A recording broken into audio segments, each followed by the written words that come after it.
Welcome in. It is the Monday morning edition of the early game. Preston Thorne, who is going to battle through it, folks. Playing a little, you're not under the weather, but you're banged up. Banged up, yes. We have a 4 lozenge alarm fire in the throat right now, but we're gonna get through it. Just the second week of January, and Preston needs a vacation. He's worn out, stressed out, beat down, but he's making it. He's fighting through because very good weekend, very fun weekend of sports here from the college football playoff.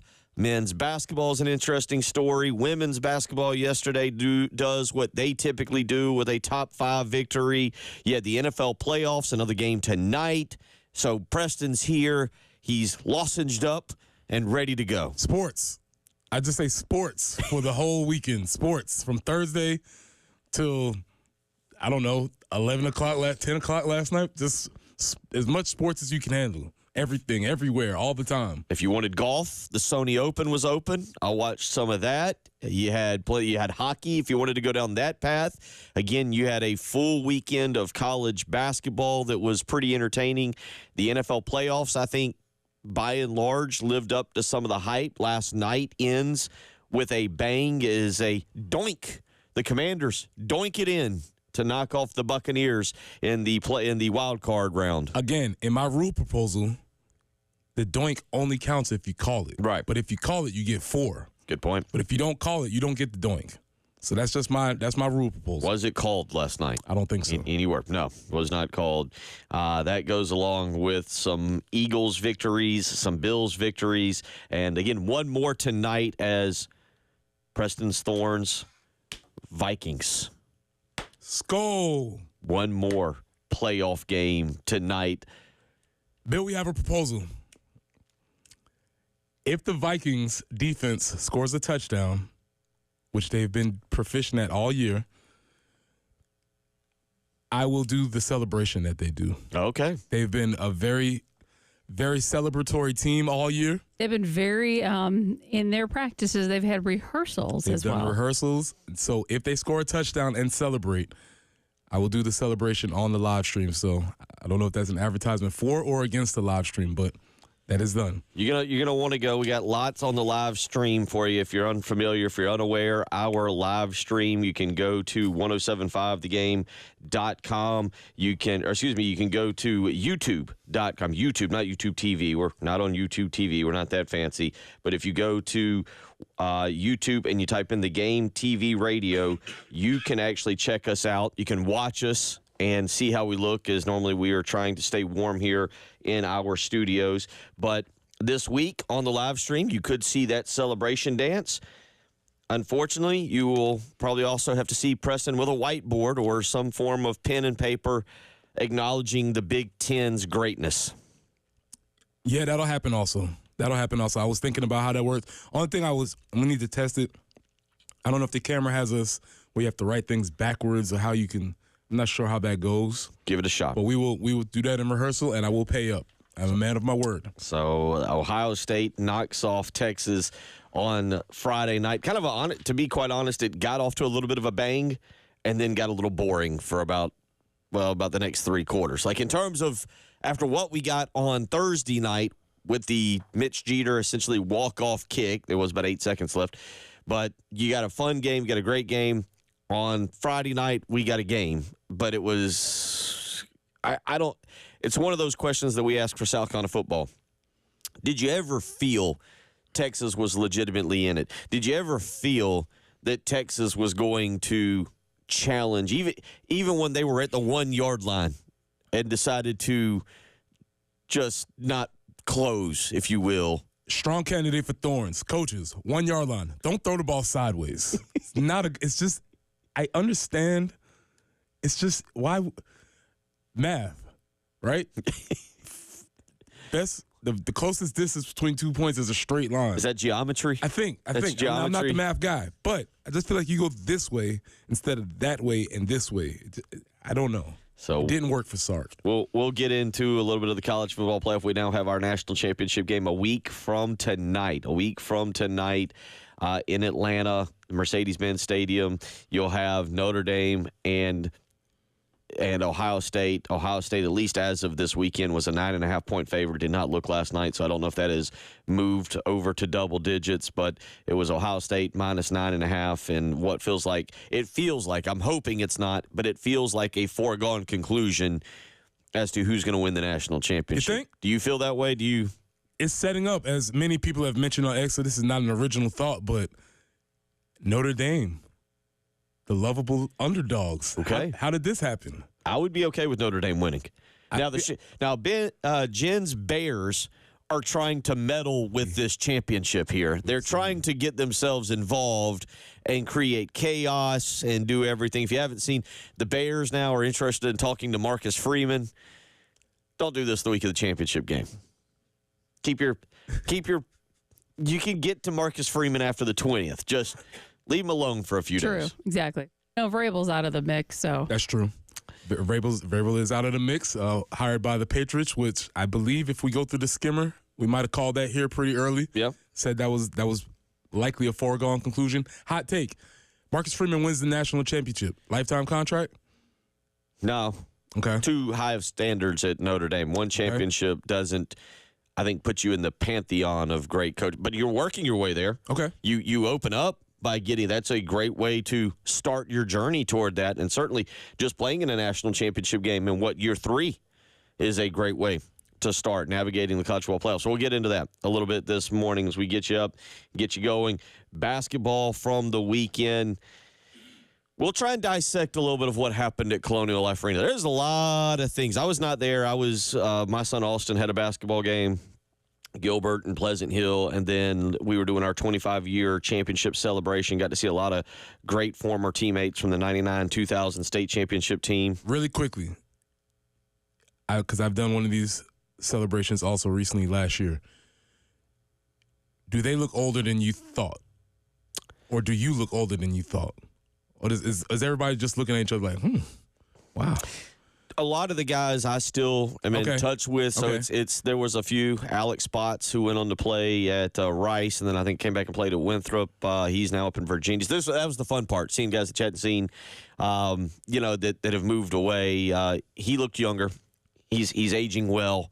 I saw a couple guys as a referee now. I think he's actually gotten out of the reffing business, just a teacher. But Brad Salter, hadn't seen him quite as much. Juan Ornelas is another guy. I've seen him around. Benjamin Ryan, my good buddy, I've seen him. I've seen his aging process up close and personal. I saw Demetrius Summers.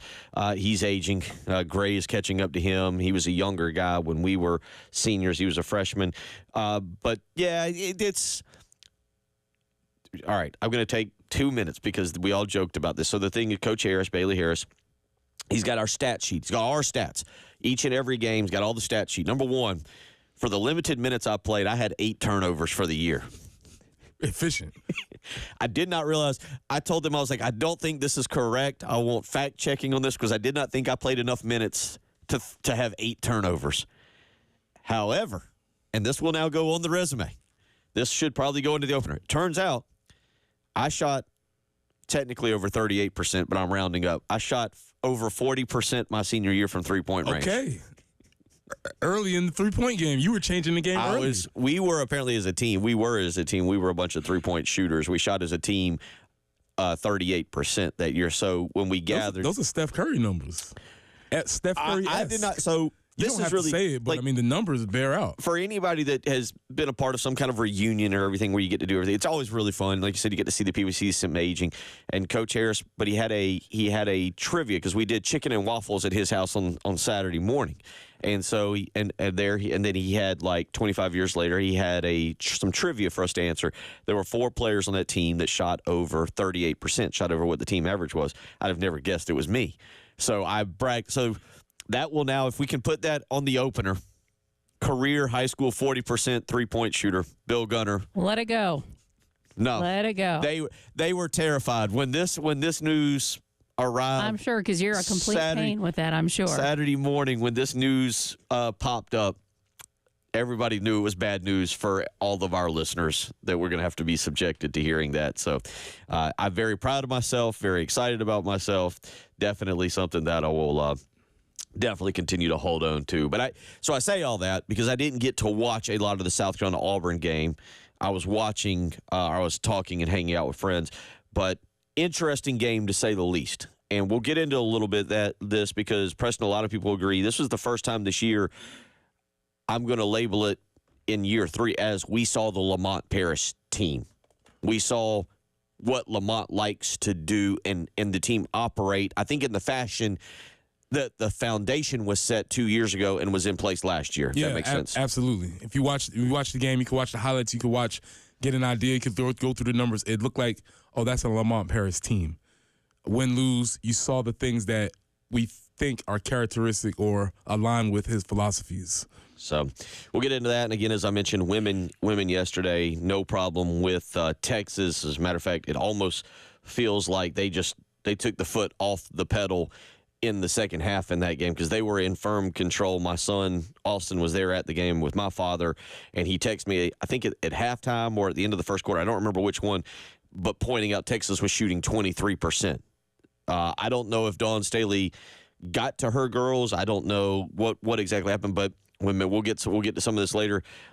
No problems with coming out of the gate slow this time. 18-9 at the end of the first quarter. Yeah, they only got up to 28%. I'm looking at Texas box scores, so they didn't get much better. Right. So stifling defense, and the South Carolina team with Dawn Staley there, no problem whatsoever. And a balanced scoring game, too. Chloe Kitts and Tahina Paopao both with 11. Joyce Edwards adds 10. Raven Johnson, Sanaya Fagan with 8. Bree Hall with 7. Malaysia Fulwiley added 8. It was balanced, and that's, I think, what Dawn wants to see. Potential bud in the 8 o'clock. Favorite player emerging. Okay. So we've got a lot going on. We've got a lot going on this morning. 803-404-6100, how you can weigh in. We'll get into some of that Auburn game, what it means going forward, the positives, what happened in that game. We'll talk a little bit about that. Let you listen to Lamont Paris as we're up and rolling on your Monday morning, January the 13th. We're just 2 days away from mid-January. Can you believe it? Already mid-January, and we're just 35 days away. Well, a little less than, I think now we're 32 days away from opening day. 32 days away, I believe.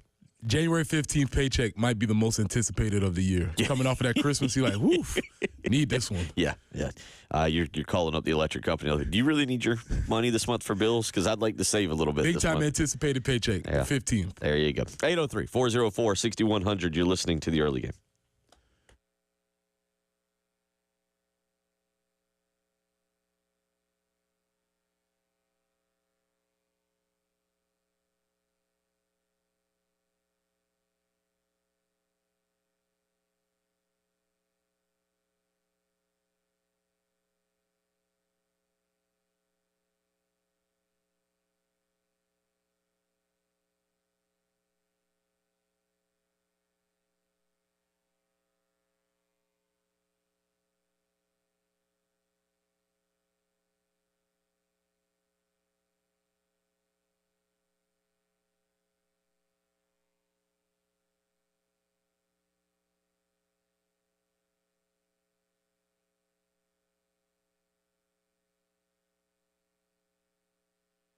Preston here for our good folks at Integrated Media. Listen, we've been trying to tell you all for a long time that it was time to get yourself together, whether it was indoors, outdoors. The folks at Integrated Media can help you.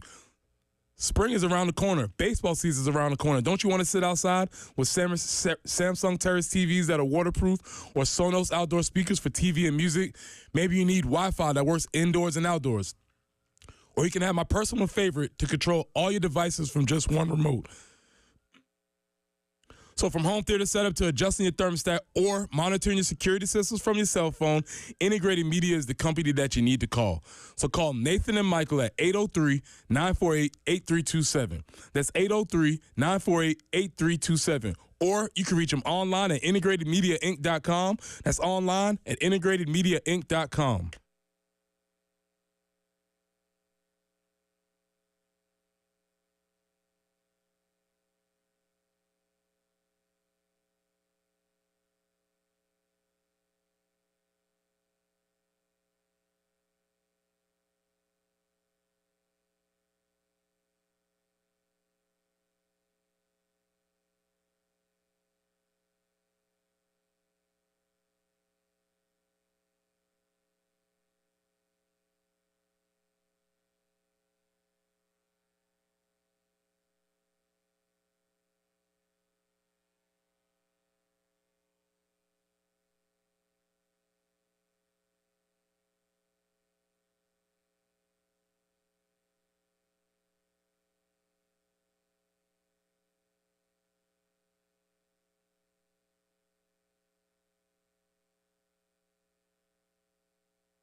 Looking pretty good out there for your Monday morning. No accidents to report. Not really seeing any major slowdowns as well. 49 will be the high today.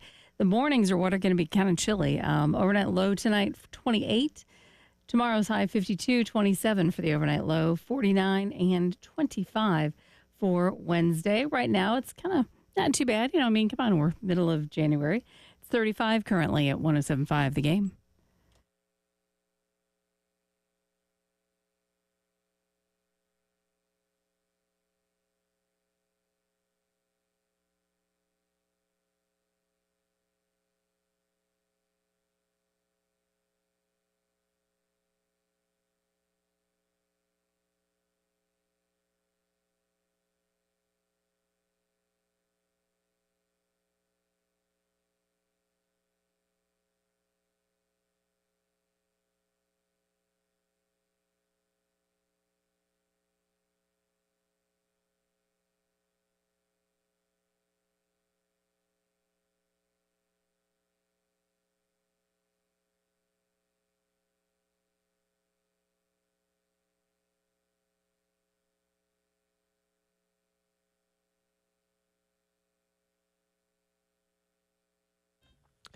$6:19 as we get you up and get you going on your Monday morning. Another full week here of January where I think the temperatures are expected to be not drastically higher, a little higher. I think we do some 50s this week before back into the 40s next week. So enjoy this warm snap during the week here as we get you through. As I mentioned, just 32 days left until the start of baseball season, also known as Valentine's Day, February the 14th. So hopefully we'll get all the nice cold weather out of the way by the time baseball rolls around.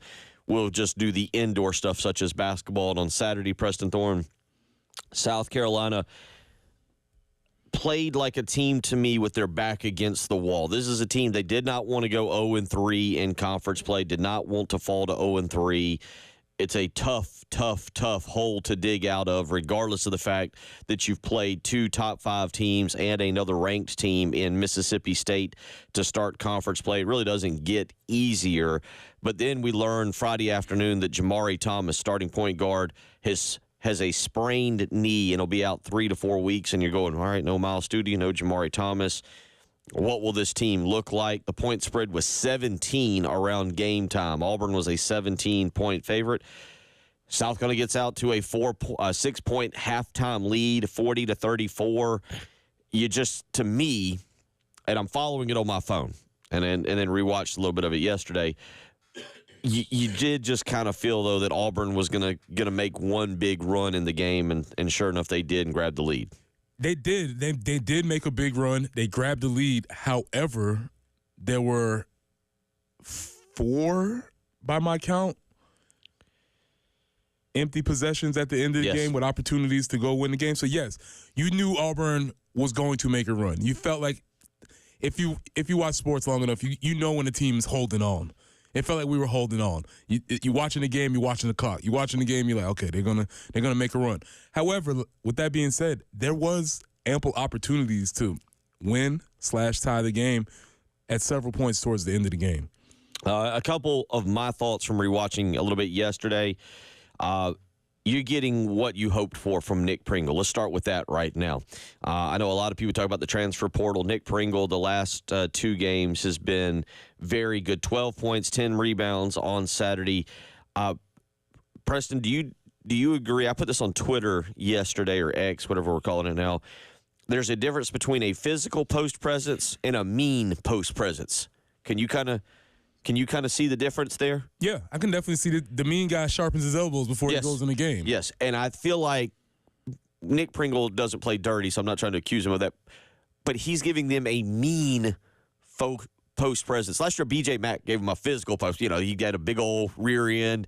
He was big body. He'd move you around. I never know if I was labeling him mean. It feels like Nick Pringle is mean and he's physical. And he's used that the last two games. Unfortunately, for the Alabama game, didn't really mean a lot. I thought it did yesterday, Saturday, 12 points, 10 rebounds from him. The unfortunate part is he's got 2 free throws at the very end that he can't get to go down. He's a good free throw shooter, too.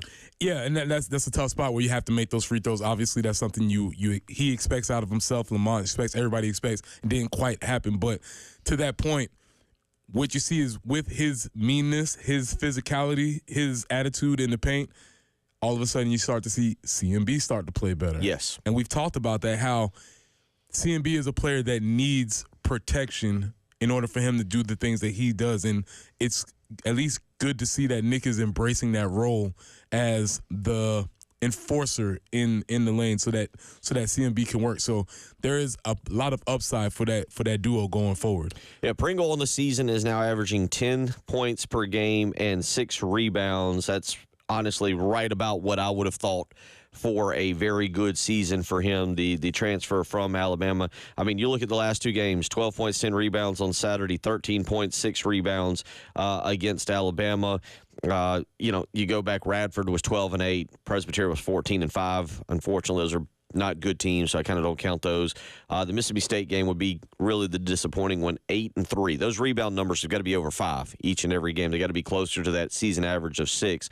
But you see what he's been able to do the last 2 games. Another guy that I thought in rewatching stood out a little bit was Zach Davis. I don't know if being critical is the right word, but maybe I've been a little down on Zach Davis for his junior year and what I thought he could do, because I think this is a guy with length, with a lot of potential, and I'm not really talking about the shooting, but just the other ways that he can impact the game. I go back to last year and him being on top of that 1-3-1 defense and what he would do, Preston. Just 6 points on Saturday, but they were an effective 6 points. He had 6 rebounds. You look at his first 3 games in SEC play. I know he had the 22 against Mississippi State, but 38 points. But to me, most importantly, 14 rebounds in the first 3 games of SEC play. It feels like he is kind of turning the corner to be kind of the glue guy, the complementary third guy to Pringle and CMB. He has to he's figuring out his role. And his role is not to take step back threes. That's not what we need you to do, Zach. We need you to be a guy with length. We need you to be a guy that can get boards from the perimeter. You need to be a guy that can D up maybe their best wing. So, in the NBA, a 3-and-D guy or something along those lines. That's where he has to figure out what his role is going to be. But yes, he's obviously a physical presence, and once he figures out his role, or maybe not figures out, once he accepts his role, then I think things can work for this team. So those were 2 things stood out. Obviously, Arden Conyers playing it. We'll talk a little bit about that. But let's hear. This is after the game. This is Lamont Paris talking about taking positives away from a 3-point loss to the number 2 team in the country. All right. Well, thought our guys, this is not just my assessment. I think about watch the game, could tell that our guys played really hard and with a good level of physicality, of aggression, of energy, of spirit and emotion. And so I think some of the basketball things that happened for us that were positive, whether on the offensive side or the defensive side, I think we're a byproduct of those factors. So really happy with what the game looked like, what the body of work ultimately looked like. Just wish that you could make a play here or there on either side of it that ultimately affects the outcome of the game. But they have a good team. The number next to their name would say that, but my eyeballs tell me the same. And so, loaded with a lot of talented players. Hopefully, Janai Broom it's nothing too serious. I think it looked like his ankle, but hopefully it's something where he'll be back sooner rather than later. But I thought our guys fought hard and played well and managed the game effectively for a large part of the game. Lot to that. Number one, the Janai Broom injury was big, was unfortunately important in the outcome of that game. You take away one of their best players, one of the best players in the nation, it does alter the game, but Auburn is still loaded, dripping with talent, and South Carolina hung right there with them, Preston. And I think one thing that he said there, maybe you understand it as a coach, there is a difference. I think that the team has played hard all year, but it's almost a disinterested hard. I would never accuse this team through 16 games now, or through the first 15 games prior to Saturday, of mailing it in, not playing with it. But it's not been a gelled, unified, we're in this together to play hard, if that makes sense. And it's not coincidences. It happened. It happens to coincide with it, but that was more reminiscent of the team you saw play against Clemson. It's not that they weren't playing hard, but it's the fight and determination. It's for the 50-50 balls. It's for all of those little things that happen throughout basketball. As he stated, the basketball point is pretty clear. They didn't score the last 5 minutes of the game. It's going to be very difficult to pull off a victory when you can't put it in the bucket, can't get a bucket at the end of the game. They were 0 for 6 towards down the stretch. That's a basketball thing. They need to finish. I think they can get that done. But what Lamont is saying is that they had the competitive grounds and they were competing, which I know people want to say, well, that's the minimum. That's what they should do. No, that happens, but there's a level of competition and doggedness that we saw out of this team on Saturday that you hadn't seen a lot of times this year. And so if they can continue that, there's more hope and optimism for the rest of the SEC schedule. Yeah, they'll have to continue to play, but it's not a moral victory. They're 0-3. Nah, we don't. I think the program is past that. And I think that's a good thing. It's not a moral victory. They're 0-3 in conference play, and now this week will basically define whatever they want to do moving forward because of the fact that you need to win these two games. We'll get more into that as we get in as we roll along this morning. 803-404-6100. We'll get into a little bit of the women's side of things. You're listening to the early game.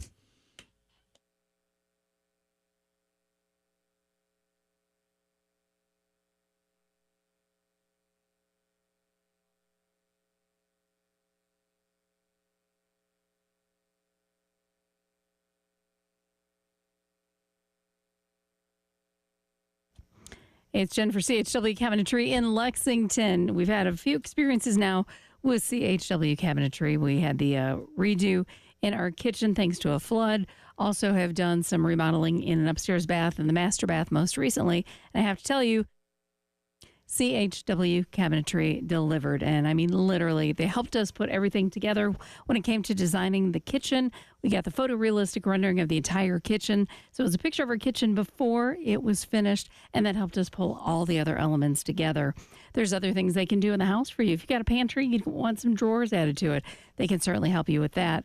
Want a little more functionality, a little more organization in your master bedroom closet or a different closet, get rid of those wire hanging racks, they can help you with that as well. So many options. CHWCabinetry.com or call them today at 803-520-6837. Of course, be sure to tell them Jen Jensen sent you. Locally owned CHW Cabinetry, passion from inspiration to installation.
Traffic-wise, things looking pretty good out there this morning. No major slowdowns, no accidents to speak of. 49, that is going to be our high today.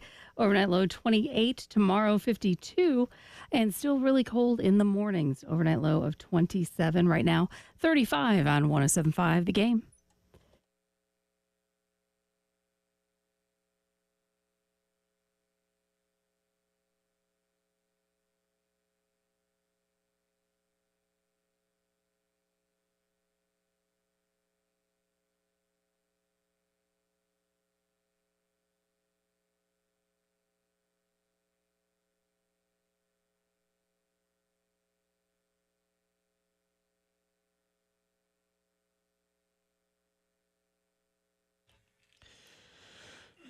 .635 as we roll along on your Monday morning. We talked a little men's side of things, and we'll get back into that with Jamie Bradford in the next hour. Now over to the women's side of things, where they roll up a 67-50 victory yesterday over Texas. And Richard, who weighs in each and every morning, I think has an interesting point.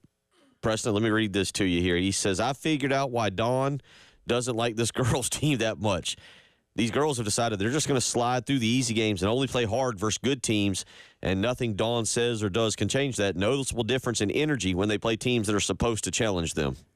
Yeah, that's a very difficult situation as a coach. And, Richard, you might be very much on to something, because the energy that they came out with in the first quarter against Texas, you could tell they felt like, ooh, let's play this one.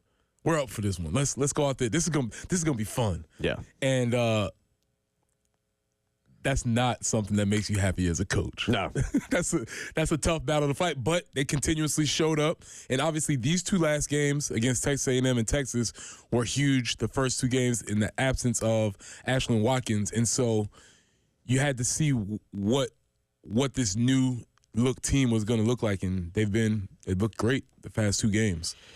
Yesterday, I mentioned that you had a lot of balanced scoring, and this is I think this is a good sign right now, because it doesn't appear that you have one player that you're looking directly at on any given night being like, all right, you got to show up. I mean, as I mentioned yesterday, you get 11 apiece from Chloe Kitts. She also grabbed 6 rebounds, 3. She has 3.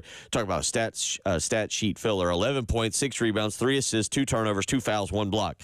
That's getting the job done. Tahina Paopao, 11 points yesterday, 4 rebounds. She did have 3 turnovers. She was 2 of 3 from 3-point range. It continues to surprise me a little bit at the 3-point shooting for this team, because I thought we talked about it, Dawn making the adjustments after the Iowa game 2 years ago where they got beat. Just 7 3-pointers attempted yesterday, 3 of 7 from 3-point range. Tahina Paopao tried 3 of those. Bree Hall tried 2. Malaysia Fulwiley tried 1, and Miriam Duda tried 1 as well, which not sure. That's maybe why she only played 7 minutes. But yeah, grand opening, grand closing on that one. But overall, again, balanced scoring. 3 players in double figures: Kitts, Paopao, and Joyce Edwards as well. Yeah, I mean, we talked about it after the Texas A&M game. We talked about it on Friday. They had to have some women step up in the presence of Ashlyn's injury, and it looks like Sanaya, an elder, and Joyce, a youngin, are both doing their jobs to try and step into that void. So Sanaya, who's been around, she's a wily vet. She's been seen all the wars, so she's stepping up and playing her part. Joyce coming in as advertised as a McDonald's All-American. She's starting to grow into a part, and I think with that combination, they are going to be able to at least account for the things that are missing with Ashlyn's injuries. You talk about on how this team is different. This is Dawn Staley after the game on Sunday talking about what makes this team different. I think they're a product of who we are. I mean, that's who we've been. I think they like each other. Like the teams that we've had really good chemistry and success, they like each other. You know, they want to play for each other. They want each other to only look good, and they hold each other accountable. So this team is in line with that. 2 things I take from that. One, do you feel like the team is it sounds like, in a way, Dawn Staley is happy that this team is maturing a little bit. Mm-hmm. It also does feel like she's kind of searching for something to make herself feel better about this team right now. Well, probably when she sees them pulling antics, or she sees them giggling, or she sees them laughing, and she sees them joking around, it's like, they like each other. It's a good thing they like each other. It's a good thing they like each other. It could be worse, right? And you can't measure it, you can't recruit it, you can't plan for it. But we've talked about it with teams. That's an intangible. Any team I played on that's been good, you tend to like each other. The teams I played on that were bad, clicks, doesn't really work. So that doesn't sound like something that it's not going to show up in the newspapers or the recruiting or the stars. But when teams like each other, they tend to play harder for each other. One other thing about this team that I do think is right now is their calling card is their toughness. This is we talk about mean. It's kind of a mean, tough team. And I think this is an interesting discussion, especially if you have younger athletes, on coached versus natural toughness, where that comes from. I'm watching my son in particular, who's 12, plays 7th grade middle school basketball, and seeing natural toughness versus coach toughness. And here's what Dawn Staley had to say about that with her, in particular to her team on Saturday, coached versus natural toughness. I mean, it's both. It's both. But I would say with our team, they seem to really focus in when there's a number beside our opponent. They practice a little better. They're more focused. They talk less. They knew the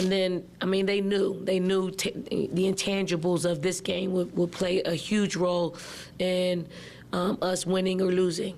And those intangibles are, those 50-50 balls. The intangibles are when your man is beating you, the trust, the help, and stay in the play and not give up on anything. I think it's ingrained in them to do that from a want to win, and it's ingrained in them through our coaching staff. They talk less. She wasn't talking about communicating on defense. Right. She was talking about talking in between drills, during water breaks, all the times and she said it, just like Richard, you must have been in the press conference yesterday, because she just said it. When they see a number, they're like, oh, we got to play this week. And they're about to see numbers for the next several weeks. And that's a good thing, because they have a tough schedule, and they will play tough teams throughout the SEC. It's probably a little bit maddening as a coach, because you want a standard to be the standard.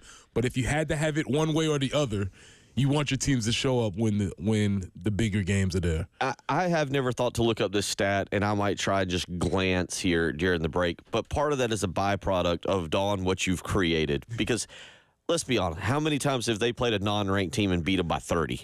They just played one last week in Texas A&M, or I guess last week, the ends of last week, and beat them 90-49.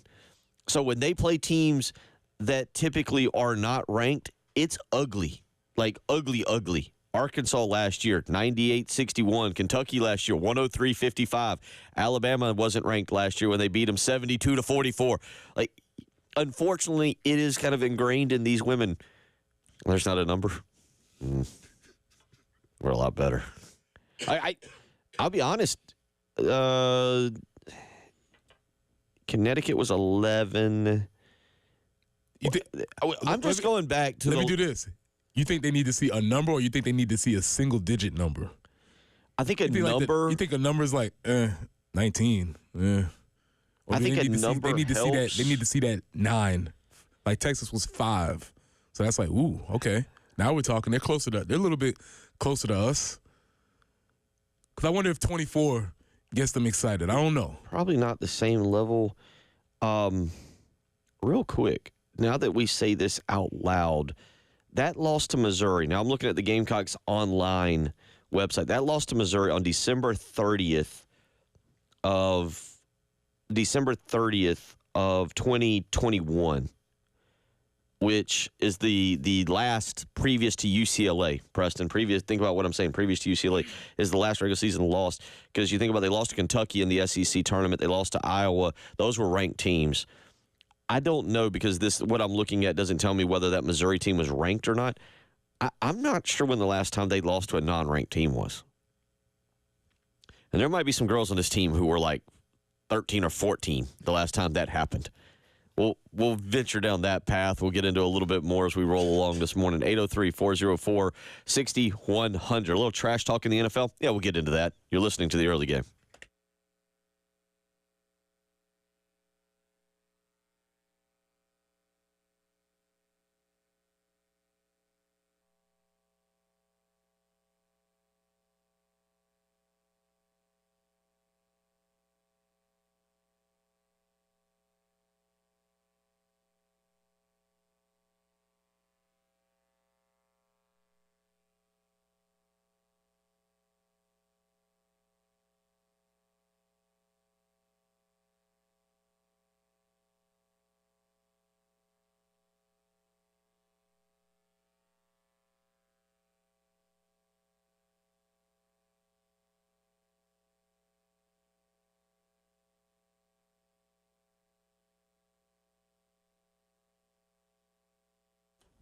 Bill Gunner for the Mortgage Guru. Jacob Crowder with First Palmetto Bank. Let me tell you, 2025 is officially upon us, and some of the things you might be thinking about doing are changing, moving, maybe refinancing your home. And if so, the first thing you need to do is contact Jacob Crowder, the Mortgage Guru, and see what products are available to you, what the interest rates could be, what maybe the best deals are possible, and then you can learn about how much money you have to purchase that next great home. So call Jacob Crowder today, 803-719-1005. How about the Community Reinvestment Product in Richland County, Blythewood, Northeast, Southeast, and the I-20 corridor in that area, where they are offering a 4.99% interest with a 5.075 APR on a 30-year fixed mortgage. For more information on this, call Jacob Crowder today, 803-719-1005. Tell him Bill Gunner sent you.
6:51 on your Monday morning. Get up, get going, get the kids to school. Everybody's back in action now, Preston Thorne. Everybody is back in action. If you took a week to adjust, to acclimate properly, now you show up ready to go on a Monday morning. Also, there's no weather looming, so it feels like we're gonna go a full 5 this week with no stuff hanging overhead. So, yeah, let's go. So January's back. January 2025 is off and running now. Most of you, we will actually be off next Monday, Martin Luther King Day. We will be off, and then we'll be back on Tuesday. Actually, Preston and Jen will be back. I believe Tyler will be with them. I'll be out on Tuesday and get a quick trip in. But we are up and running here on your Monday morning, coming off of a playoff weekend. Sports, so much sports, everything, everywhere since Thursday. This is as much sports as you can handle. You want an NFL? Cool. You want college basketball? Great. You want golf? Here you go. Whatever you want, it was laid out for you this weekend. So it was a huge sports weekend this past weekend.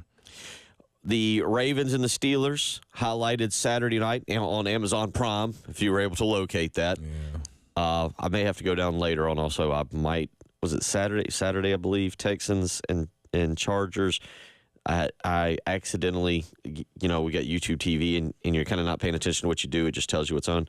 And we went down an accidental path of watching the Nickelodeon with SpongeBob and whatever SpongeBob's buddy is. I don't even know what he's actually supposed to be, what sea creature he's supposed to be. Patrick, yeah. Mm-hmm. Yeah, that was... He's squid. Mm-hmm. I don't know. What's he supposed to be? Squidward. Mm-hmm. What is the Patrick? I think he's a starfish, I think. Is he? I think. Okay. I think. You're right. All right, yeah. Well, anyway, we might have to circle back to that later. But Saturday night, you had Ravens and you had Steelers, and after the game, basically, you had Lamar Jackson talking about watching Derrick Henry. Here's what he compared Derrick Henry to. He obviously cleared the protocol. They get their two big stars back. Meanwhile, there goes Henry. There goes Henry all the way for the touchdown.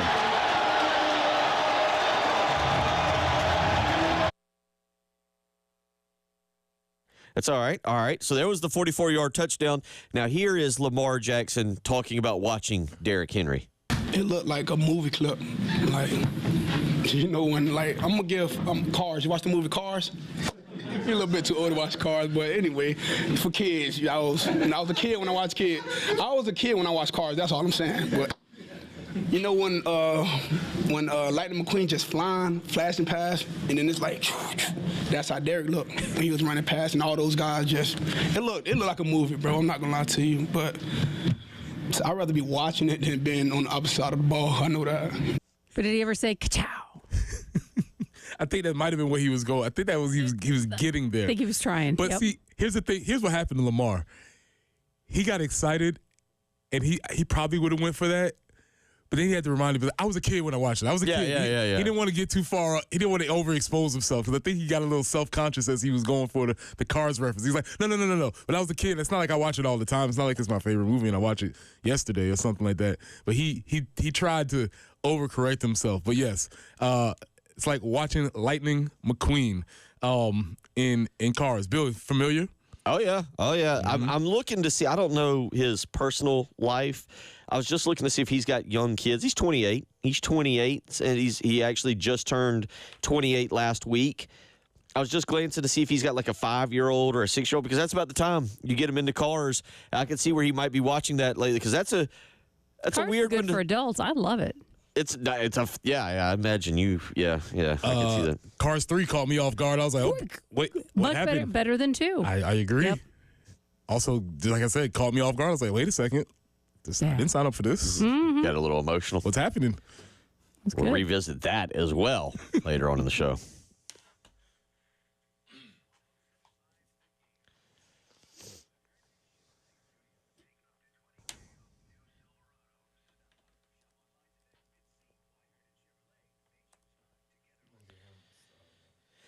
Bill Gunner for Old Timey Meat Market. Let me tell you what, you hear me talk about it on a consistent basis. I absolutely love their products, which is a quality selection that is a cut above the rest. Whether you're looking for beef, pork, poultry, seafood, there is no meat market butcher in this town that's going to top Old Timey Meat Market. Whether it's the St. Andrews Road store in Irmo, the South Congaree store, or the Lexington store, if you want the absolute best cuts of meats at the absolute best prices, Old Timey Meat Market has you taken care of. And one of the reasons is because they wanted to create a non-grocery store style meat buying experience. You heard that right. They want to know your name. They want to know what you like.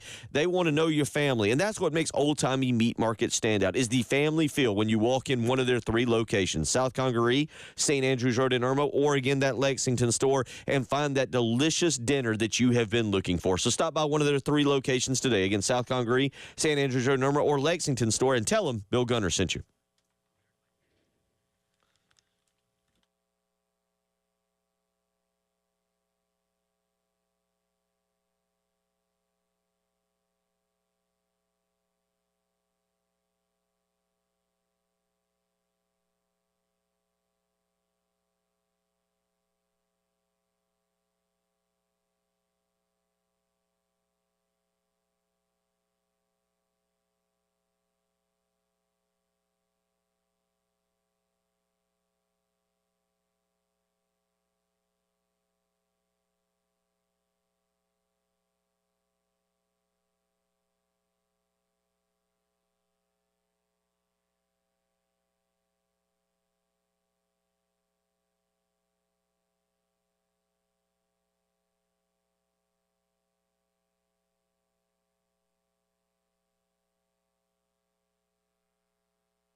Out there on the highways this morning for your Monday, we are looking at Bookman at Two Notch Road, an accident there. Also, Clemson Road at Hardscrabble.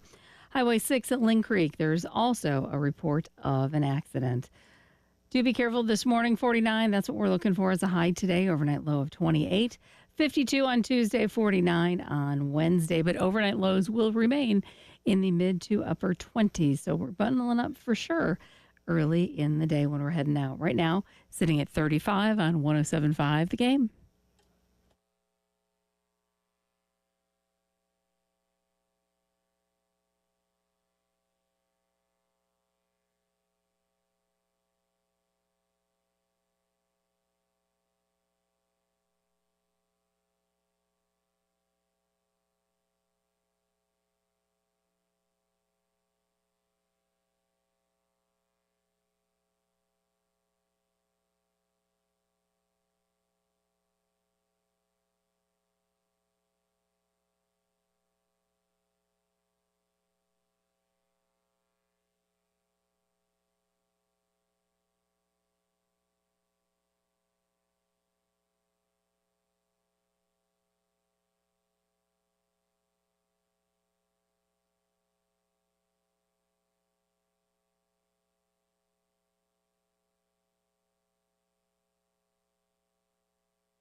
7:01. We're back up and at 'em on a Monday morning. Preston Thorne, Bill Gunner, Jen Jensen, as we got you rolling along here. A busy weekend. Men's basketball, we'll talk about that with Jamie Bradford. Women's basketball, get into a little bit of that. We are 32 days out from baseball. They get going this week. They start their practices this week. Paul Maneri begins his first season at the University of South Carolina, and he does it with a new athletic director. But maybe something that was brought up to me over the weekend, and we're going to ask Jamie about this. Does he have a special assistant somewhere in there he can lean on? Do we really think Ray Tanner is just wandering away from the universe? I know he's going into a fundraising capacity, so he's still around. But, Preston, at 66 years of age, which is what I believe that's correct for Ray Tanner, an old baseball guy like that, fundraising, you do that at night. You got time during the day to go sit in the dugout and maybe chat it up a little bit with Paul. Let's just say he doesn't have any other sports to check on directly anymore. Exactly. It was asked to me, and I'm going to ask Jamie later on this hour, what kind of involvement, not that Paul Maneri needs Ray Tanner, but I want you to think about what happened. Think about kind of behind the scenes. As Steve Spurrier was hanging out, poor Dan Mullen. Remember those stories that Dan Mullen said where Steve Spurrier was just down in the basement? All of a sudden, he'd pop in and take over. Draw plays, and the coaches be like... or present him with a bottle of wine. But the trick that I heard that Spurrier would do is he'd give the bottle of wine to Dan Mullen, and because Mullen would have to accept it, Spurrier would reach around to grab the marker to then get on the board. Well, Maneri and Ray Tanner are of the same age. They think alike. They probably eat lunch and dinner at about the same time. I can see a scenario where South Carolina may have a special assistant on the staff. We'll get to that. Welcome in on a Monday morning, Jamie Bradford. As we said, January the 13th. January's in full effect. Are you now back into rhythm after the first full week last week? Yeah, oh yeah, yeah. Well, last week was like the longest week ever. Dude, it was. I don't know why. I'm glad. Lauren and I said the same thing. Last week was a full month. Yeah, man, it took forever. Like, remember it was like Wednesday, and I was like, "There's no way it's Wednesday." But of course, that's coming off of 2 weeks, right? I didn't know what day it was, so that makes sense. But it was, yeah.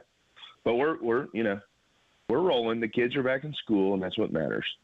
That is right. Kids are back in school. You've now kind of got your free January trial, and now you got to be up and going. And for South Carolina basketball, let's start with that this morning. They play better. They play better, but at the end of the day, they're 0-3 in conference play. And Jamie, it's you can't say, well, we got through the gauntlet. Unfortunately, we're 0-3 because, man, you look at the rest of this conference. I know you get a break on Wednesday night against Vanderbilt, and by break, I mean you get a non-ranked team. But oh man, like that. Just because you're through those 3 games doesn't mean it gets easier. No, and the next 2 are on the road, and it doesn't matter. It doesn't matter whether you're ranked or unranked or whatever. When you go on the road, it's tough. Auburn just went through that, right? I mean, they escaped by a 3-point victory against supposedly one of the worst teams in the league to this point, which is our Gamecocks. But Oklahoma, Arkansas, and Coach Cal's first year, LSU, Texas, South Carolina, they're all at 0-3 right now, and we all knew the meat grinder that this thing was going to be. I don't think anybody in their right mind thought that Saturday would be anywhere near close, especially after the first 2 games, and then going back to last year when the Gamecocks made the trip to the Plains and Auburn thumped them by 40 points. It just seemed like it was going to be a nightmare scenario. And, I down a couple of guys going into the game. You get bad injury news and then more bad injury news this week. It's like, how much can this team take? And very much like I mentioned last Monday, in a direct reflection of their head coach. You just go back to last season and the season before. He finds a way to get them going, and they had a chance to win the ball game. And I know a lot of people will point to Nick Pringle's free throws, and you got to hit your free throws. There's no excuse for that. He knows it better than all of us. Nobody has to tell him that. But it was really like the 4 minutes before that where they couldn't get the basketball in the bucket, and they had a 4-minute stretch down the stretch. That really kind of zapped them a little bit, and Carolina is where they are. So we'll start with you, Preston, because this is the discussion now. You come off of those 3 games. Oklahoma, I believe, will fall out of the top 25 later today. I think I can't quite remember their exact how exactly they performed last week. I did watch some. It was so much basketball. I did watch some. Yeah, they've lost 3 straight. They lost to Alabama. They lost to Texas A&M. They lost on the road to Georgia this past weekend. Georgia, by the way, probably should be ranked. They're pretty good. Oklahoma gets Texas on Wednesday night, so Vanderbilt won't be ranked. So conceivably, you're going to play 2 games against non-ranked teams this week. But Preston, we'll start with you. 0-3. That's why I say this week really defines the season. You can't go to 0-5. You're probably going to be an underdog in both games since you're on the road, but you've got to split this week, and really you need to go 2-0. And I know they're on the road, but yeah, that's kind of where it's at. Yeah, I think you need to get these if they have hopes for getting to where they wanted to get to in the season. Hopefully splitting 500 for SEC play. They need to get these 2 against manageable opponents. But also I would position that maybe at this point in the season the numbers don't matter as much. Sort of like how in football rankings, like, yes, they're ranked early, but maybe the numbers don't really matter as much as they will a little bit later on in the season. And I say that to say we've seen upsets happen in the SEC. We've seen teams go on the road and get victories. We've seen things like that. So all of that to say, go get these 2 manageable wins now because you need them. Jamie, your thoughts?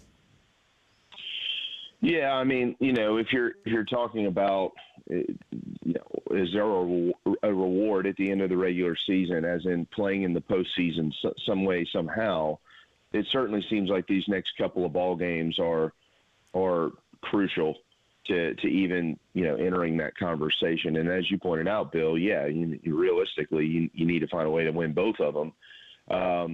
One gets you on the board, and then you can kind of keep scratching and clawing. But, it's, look, every season has to be looked at in its own, little box, right? Its own little, you got to diagnose each thing as it comes. And, I still think with this team, I mean, you've got the injuries now. The depth was already pretty thin, and now it's even thinner. So you're asking guys to step up who really, really haven't, had that opportunity to this point. They certainly do now. Like Arden Conyers this past weekend, knocked a bunch of trays down, and he looked good. At least shooting the basketball, he looked good. So, I mean, I think the question still is, like, what is going to be the identity of this team this season? We know what Lamont wants them to look like. We've got 3 years worth of evidence of that. But, like, can they get there, and do they have the guys to do it? I don't know. I'm not saying they can't, and I'm not saying they won't. I'm just saying I just don't know. Yeah, we'll continue to watch. Look, again, Vanderbilt comes into this game, and on Wednesday, again, it'll be an early game, FY. 6 o'clock Wednesday, 5:30 pregame. You can hear it right here on 107.5 The Game, 100.3 The Game in Myrtle Beach, 6 o'clock tip-off, and then this coming Saturday against Oklahoma. That will be a 4 o'clock tip-off now for that particular game out in Norman. I'm kind of interested to see the Gamecocks go out there. I thought Oklahoma was picked closer to the bottom. Off the top of my head, I can't remember where they were picked in this league, so their start to the season was a surprise, obviously, for them. They're now 13-3. They got off to a 13-0 start. Their non-conference actually was kind of impressive. They had wins over number 24 Michigan. They had wins over Georgia Tech, over Louisville, over Arizona. They had some good wins, so it wasn't just a fluky, awful schedule. But they've lost 3 in a row now. Alabama, Texas A&M. Texas A&M was number 10 when they played last week. And Georgia on the road. Georgia's really, really good. I think Georgia should be ranked, as I said. So they faced a gauntlet as well. Now they get Texas and South Carolina this week. But it's a big week for South Carolina because if you're 1-4, if you're 0-5, not that I think South Carolina's got a great chance right now. I saw somebody send us a text that said basically the percentages of SEC teams to get an at-large NCAA tournament bid. South Carolina's was 0.0, which it's just some talking head saying that, but it is agreeable right now with some of the losses and the way they've gotten off to conference play. It's a big week, Preston. 0.0. 0.0. We can't do that. There's still a season to play. I'm not saying there's a great chance, but you got to at least have a 0. I did not expect 0.0. I thought 0.01 or something along those lines, but 0.0? Yep. Brad texted us in earlier, and this came from a college basketball website. Max Barr is the guy who posted. This is estimated chance of receiving an at-large bid per a projection. LSU 0.0, South Carolina 0.0. Well, I mean, that's kind of obvious right now. So bravo to that cat, because it is 0.0 at this point in time. But, I mean, there's a long way to go. I mean, look, I think the goal with this team is the goal with this team. First of all, that plays right into Lamont Paris's hands. You know, he loves when everybody doubts him. That's kind of his thing. But number two, I think the goal for this team is to find a way to be playing your best basketball. There might not be a chance for them based on – I mean, if you win every game left in the league, you're going to be in, of course. But that's not going to happen, and we know that. So how can they be playing their best basketball at the end of the season, right? And if you're the coaching staff, that's probably – you might not be telling your team that, but in the back of your mind, you're sitting there going, we need to make sure that we do take the steps at the end of the year, be playing our best basketball. Because who knows?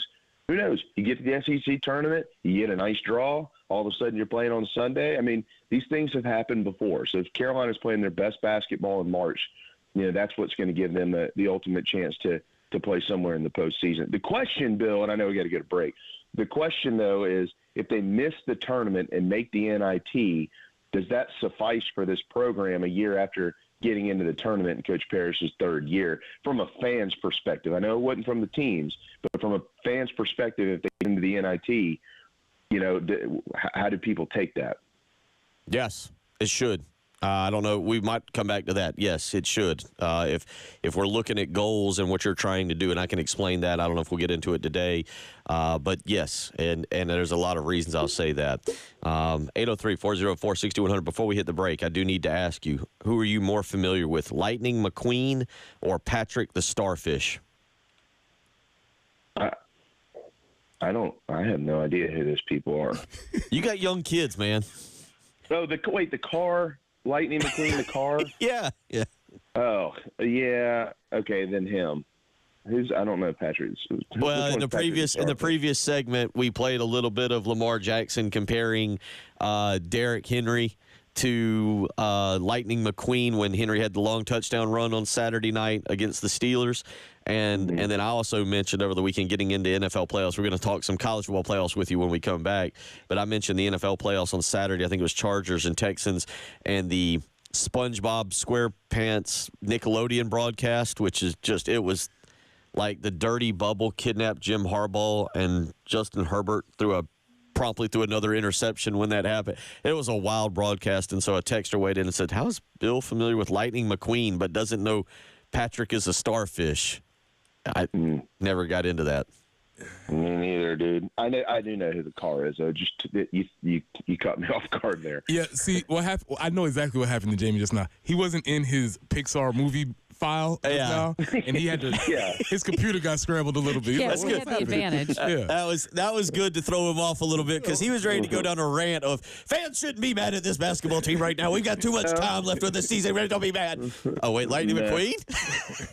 I'm not familiar with that basketball player. No, I don't have the energy to give the J.C. Sherbert fan diatribe in me. I just ease on down the road these days, man. 803-404-6100 if you want to text in this hour. You're listening to the early game.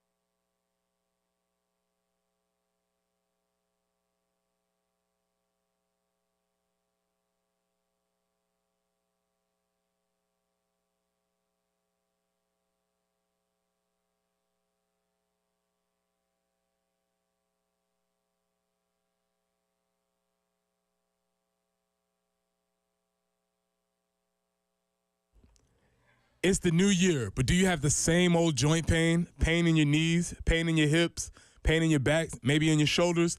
Well, it's time to make the decision to say no, not going to do it, and get moving again in 2025 with help from QC Kinetics. QC Kinetics is the nation's leader in regenerative medicine and joint preservation. Yes, you can revitalize your joints with advanced orthobiologic treatments at QC Kinetics. No steroids, no drugs, no surgery. This is the future of medicine. They use natural solutions like PRP to attack the pain from arthritis. So you want to learn more about how you can refresh your joints and get lasting relief with these amazing treatments? Call QC Kinetics now for a free consultation. Deal with joint pain now so you can make the most of the new year. Call QC Kinetics at 803-281-6860. That's 803-281-6860. Again, 803-281-6860.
We still have a couple accidents to make you aware of, and that's Highway 6 at Lynn Creek Drive. Also, Clemson Road at Hardscrabble and Bookman Road at Two Notch, an accident that they're in the process of working. And your forecast, looking for a high of 49 today, going to be in the mid to upper 20s in our overnights for the next several days. Again, 49 for the high today, 52 tomorrow, 49 on Wednesday. It's sitting right now at a cool 35 on 107.5 The Game.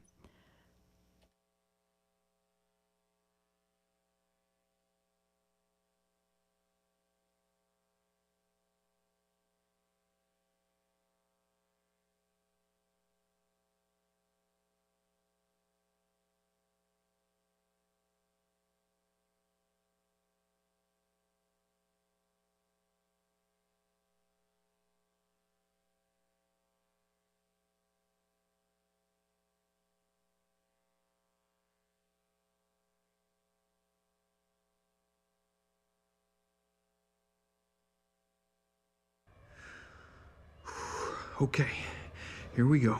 Focus. Speed. I am speed. 1 winner, 42 losers. I eat losers for breakfast. Breakfast?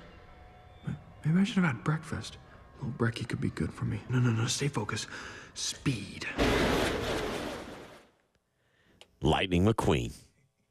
Try to stay focused. A staple of this program. Trying Exactly. to stay.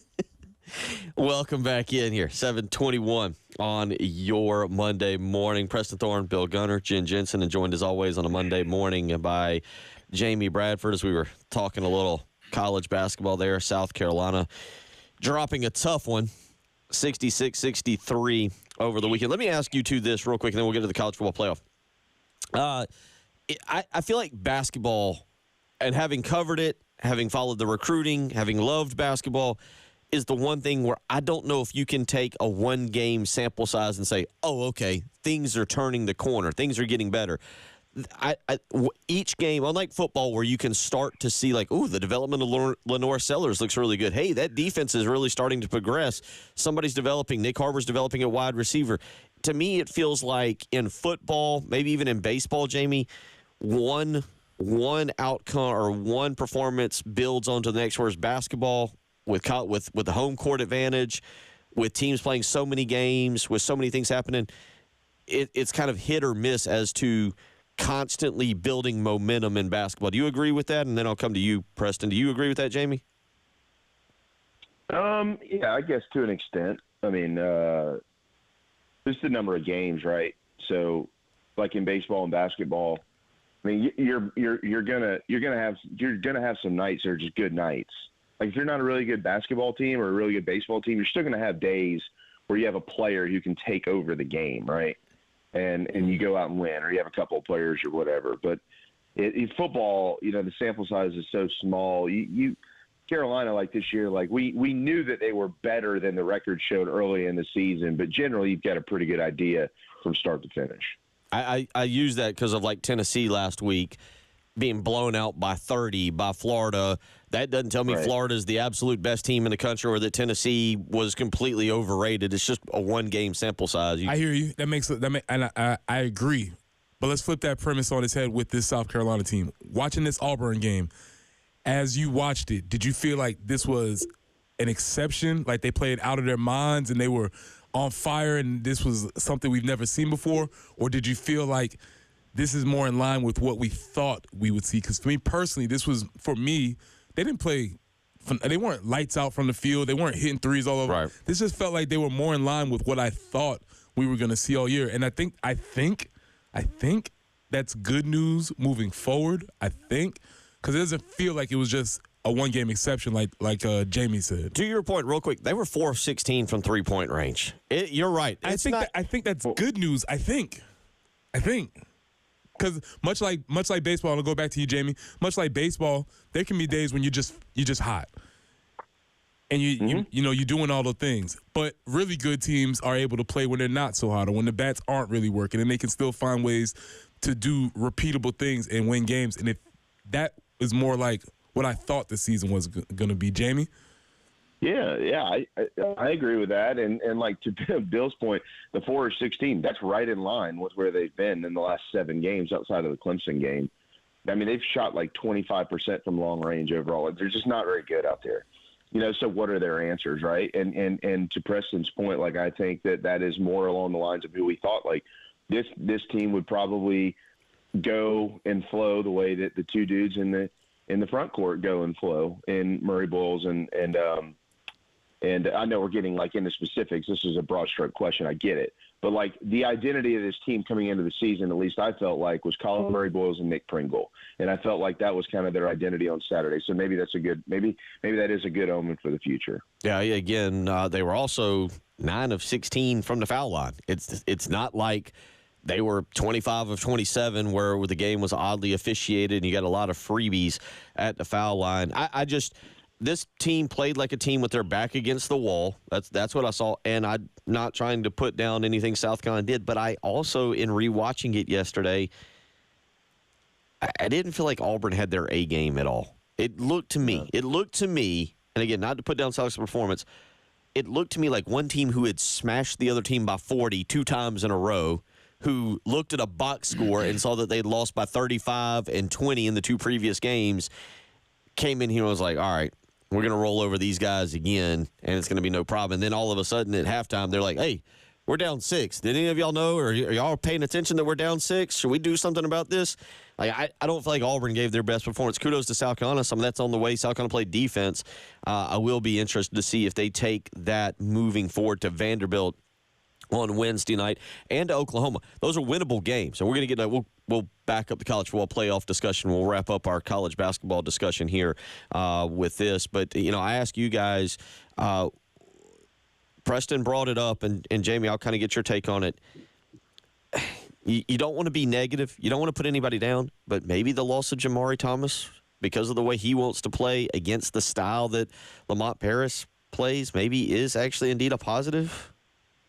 Yeah, I can't go down that road. But it maybe is a time for Jamari Thomas to be able to reset and be able to see, like, from the bench, be able to look out and see how this thing goes here at South Carolina, and that can have an impact on players, right?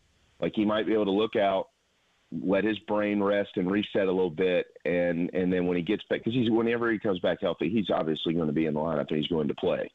That might register a little bit more of what it's supposed to look like here in Columbia right now. I wouldn't. If things continue to progress, it wouldn't bother me if he becomes the sixth guy off the bench, kind of as a energy spark plug kind of guy. And to me, this is my personal basketball opinion, and I'm sure Lamont Paris, Kerry Rich, and all them would disagree with me, but this is just my personal opinion. I would move him to the 2 guard. I would say, look, Jamari, you're kind of like what they had to do with Meechie Johnson last year. A little bit different height, but look, Jamari, you're our scorer. You're a guy that let's run you off a screen instead of you bringing the ball up and facilitating the offense. Let's run you off a screen and try and use your quick. That's me. I don't know if that's the right look. You try things. I don't know if it's the right decision or not. It's just something that in watching Saturday's game, rewatching it, and then then thinking about what I'd seen the previous 15 games with him. It's just a thought. But we'll see what happens as they move forward. All right, we will get into the college football playoff. Ohio State knocking off Texas. Notre Dame with the last-second field goal. Did Jamie Bradford, what was his feelings watching Mitch Jeter make a last-second field goal? Was he cheering? Was he like, dude, if you'd have just done that this year for us, we'd be in the college football play. We'll get Jamie Bradford's take on that and what he thinks about next Monday night's game between Ohio State. Justice for Alex Herrera. Oh, yeah. Justice for Alex Herrera. That's right. The Alex Herrera truther to my left here this last week. Well, Jamie, I'll let you get into that a little bit as well. We'll talk college football playoff with you when we come back. You're listening to the early game.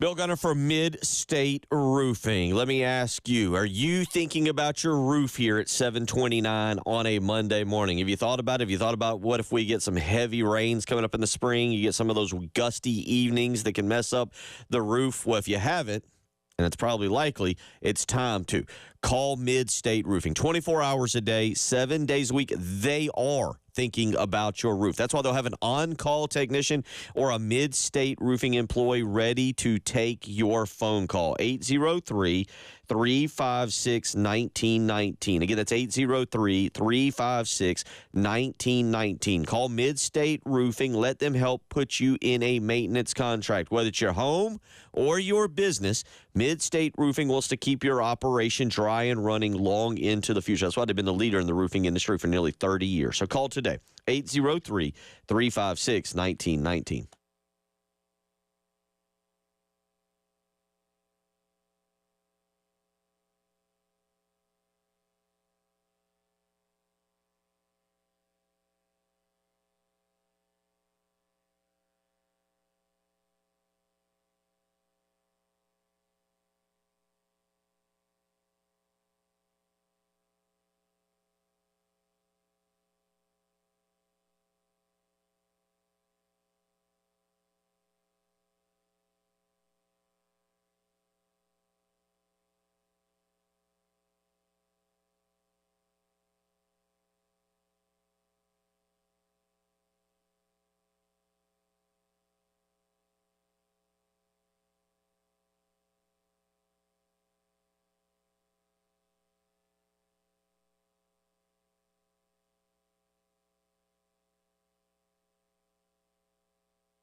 Still trying to get things cleaned up there. Bookman Road at Two Notch Road. Highway 6 at Ling Creek Drive, a report of a tie-up there. And also getting cleaned up, Clemson at Hardscrabble. 49 is going to be our high today, 52 tomorrow, 49 on Wednesday. Those overnight lows in the upper 20s. So we're going to be bundling up on the way to school and work really most of the week. Thursday we might get above 30, and Friday maybe 39 in the overnight. But right now, like I said, it's a little bit cool. 35 currently on 107.5 The Game.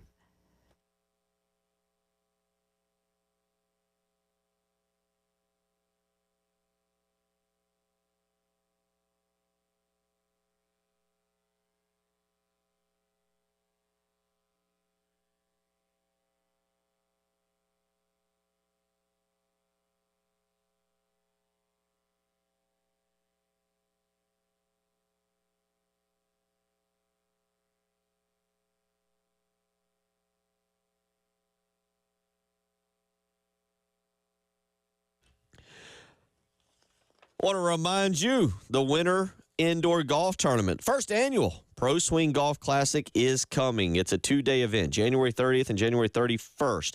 $150 to register your two-man team. Bookings are available 8 a.m. to 8 p.m., food included. You can win $1,000 for first place, $750 for second, and $500 for third. Plus, we'll be drawing South Carolina baseball tickets that someone could win just by registering. Call Pro Swing and register today, 803-528-1617. Again, that's 803-528-1617. College football playoff. All right, number one, Jamie, let's start with this.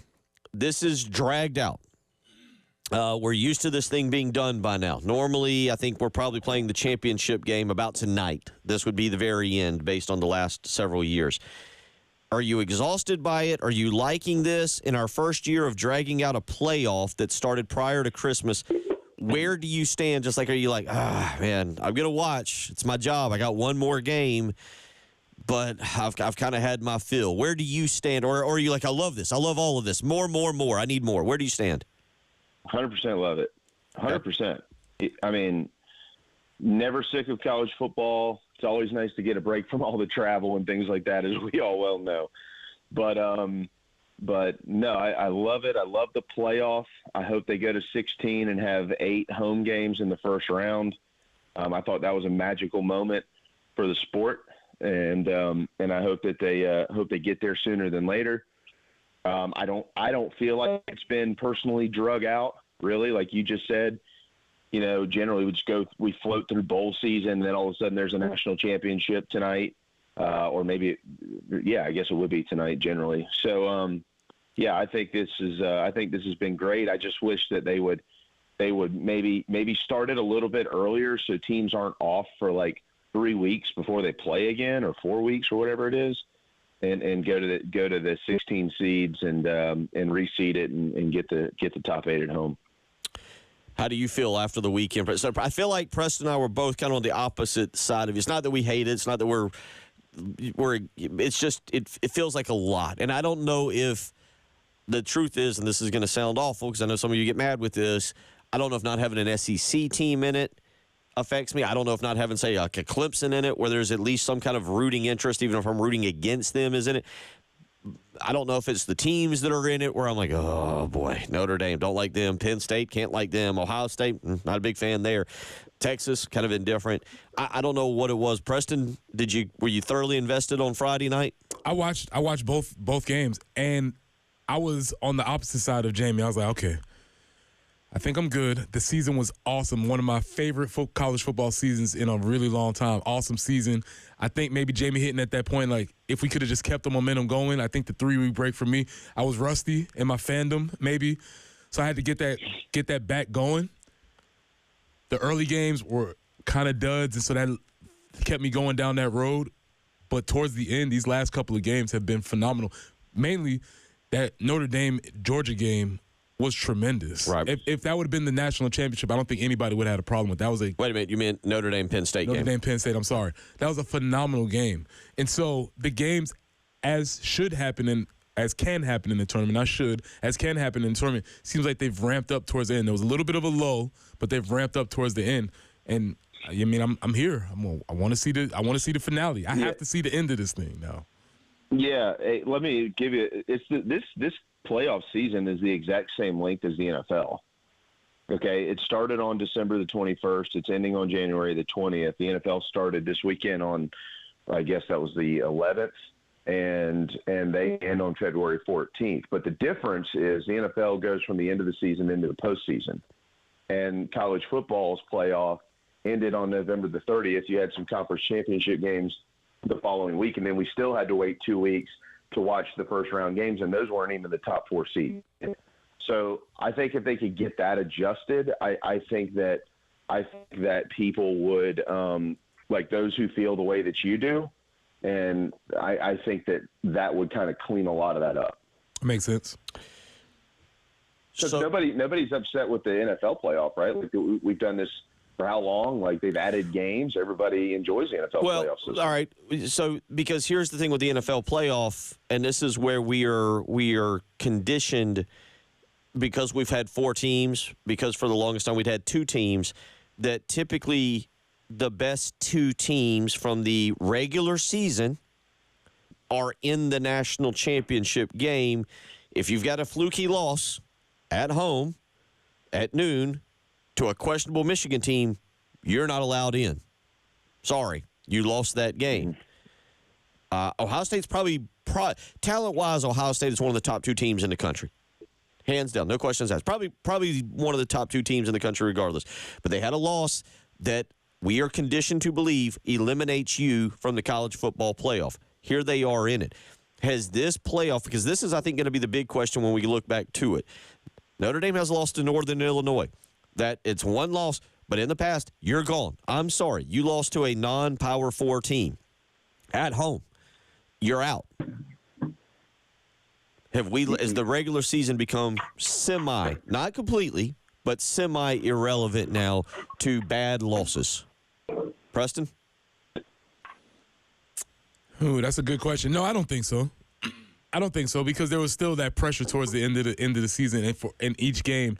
Because yes, they had a bad loss, but they couldn't have another one, and then they're still seeing it. So I don't think there's that. But what it has guaranteed, and this is what I'll ask you, Jamie, do you feel that with these extra games sort of acting as a funneling out process, do you feel like at this national championship we've come up with the 2 best solutions for the best team in the country?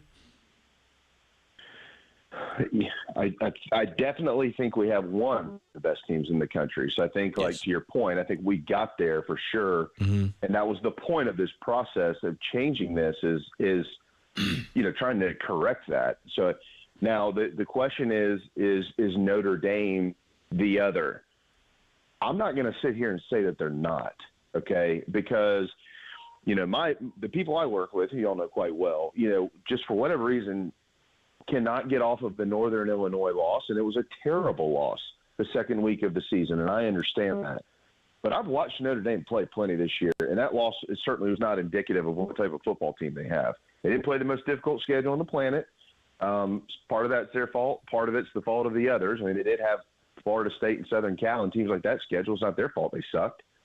So, but now watching them in the playoffs, and seeing how tough that team is and how gritty they are and how good they are defensively and all those things, I'm not going to sit here and say that they're not one of the 2 best teams in the country, but I'm not going to 100% say that they are either. But in the NFL, we don't always get that either. Like the Super Bowl champion is not always the best team. The teams that play for the Super Bowl aren't always the 2 best teams. Sometimes they're the 2 hottest teams. Sometimes generally the way it works out is one is the best team and the other is the hottest team. And then you just see what happens there, and that's the point of a playoff system, much like baseball, basketball, et cetera. So I just think the seeding is the hang up with college football. This guaranteed top 4 seed conference champion, they're going to have to do away with that.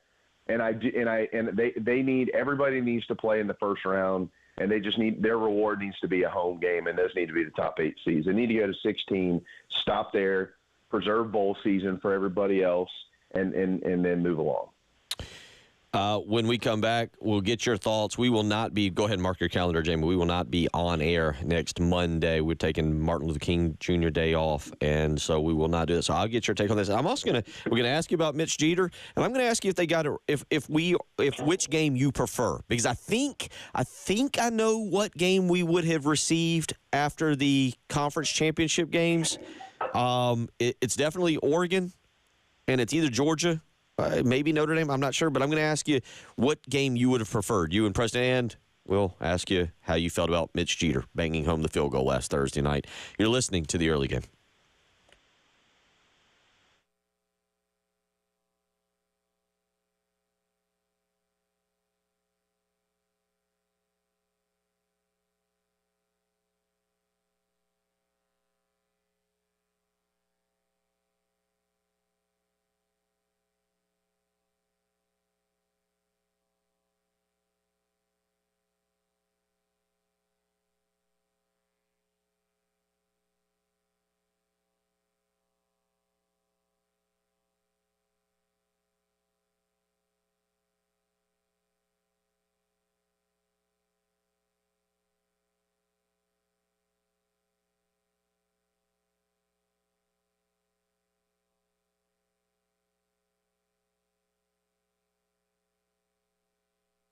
Bill Gunner for the Ecton Law Firm. Let me ask you, have tax troubles weighed you down this past year? Are you now worried about 2025? You worried about your business or your individual personal taxes? Well, if so, don't let that stress keep you up at night. Call John Ecton and his team. Get a free consultation. They have a local team, whether you're here in Columbia, Florence, Myrtle Beach, Aiken, Augusta, Charleston, Greenville. They have a team dedicated to resolving your income or business tax issues for good. So make the phone call, 803-771-9800. Again, that's 803-771-9800. John Ecton and his team are ready to offer you the peace of mind you deserve, and they're doing it with proven local solutions. They've helped thousands of families, and they're ready to help yours. If you've been stressed out by tax issues, if you've received a mean, nasty notice, call John Ecton and his team today. 803-771-9800.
Bill Gunner for Mid-State Roofing, where for nearly 30 years, Larry Leitner and the family at Mid-State Roofing have been the proven leader in the roofing and waterproofing industry. And it's that history that is your assurance that their professionals will provide proper advice, service, and results to the needs of your facility. They're going to do that in a manner both safe and pleasing to you and your operation. Whether it's your home, whether it's your business, whatever it is, Mid-State Roofing is there 24 hours a day, 7 days a week. You give them a phone call, 7:48 here on a Monday morning. They're ready to help you. If you've noticed a leak, let Mid-State Roofing take a peek. They're ready to help you right now. 803-356-1919. They'll help you with a maintenance contract. Again, an on-call technician or a Mid-State Roofing employee will indeed be there to take your phone call. So call 803-356-1919. Visit them on the web, midstateroofing.com, for more information. If you've got a leak, let Mid-State Roofing take a peek.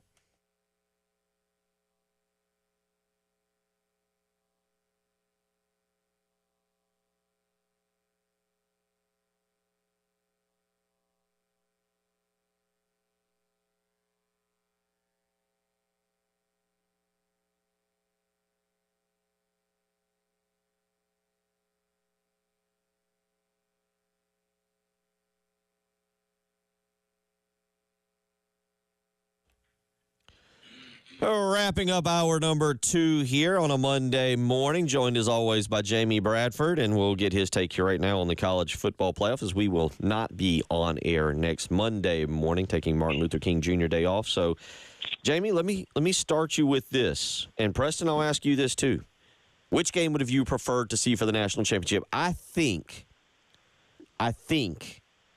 after the conference championships, we would have had Oregon and Georgia. Now, you'd have had to argue Georgia over Notre Dame, I think, is the game. I think is the two teams. You'd have had Georgia and Notre Dame. And obviously, Oregon was undefeated and the Big Ten champion. But let's say it's Georgia. Let's say there's the SEC bias that Georgia had won a conference championship. Notre Dame had not. Let's say it's Oregon, Georgia.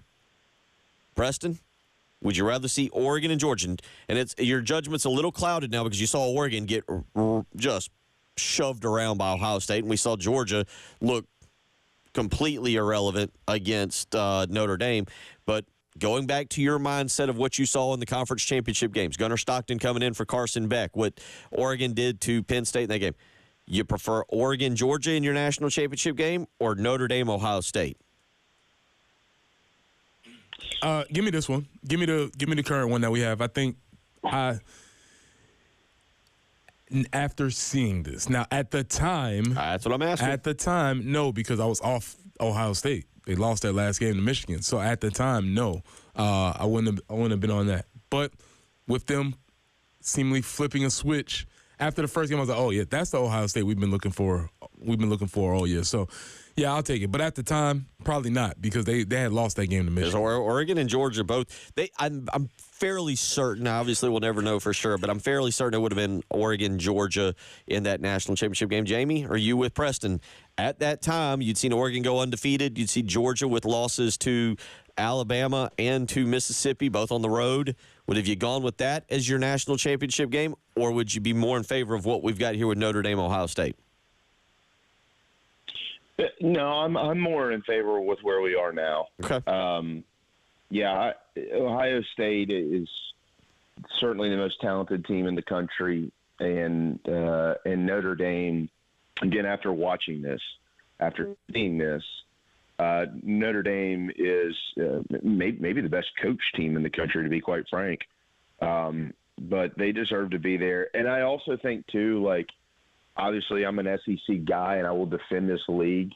Those that are predicting its downfall, that just makes me laugh. But I don't think that Georgia, top to bottom, head to toe, is better than either one of these two teams, especially with Beck. Of course, Beck wasn't really that good anyways.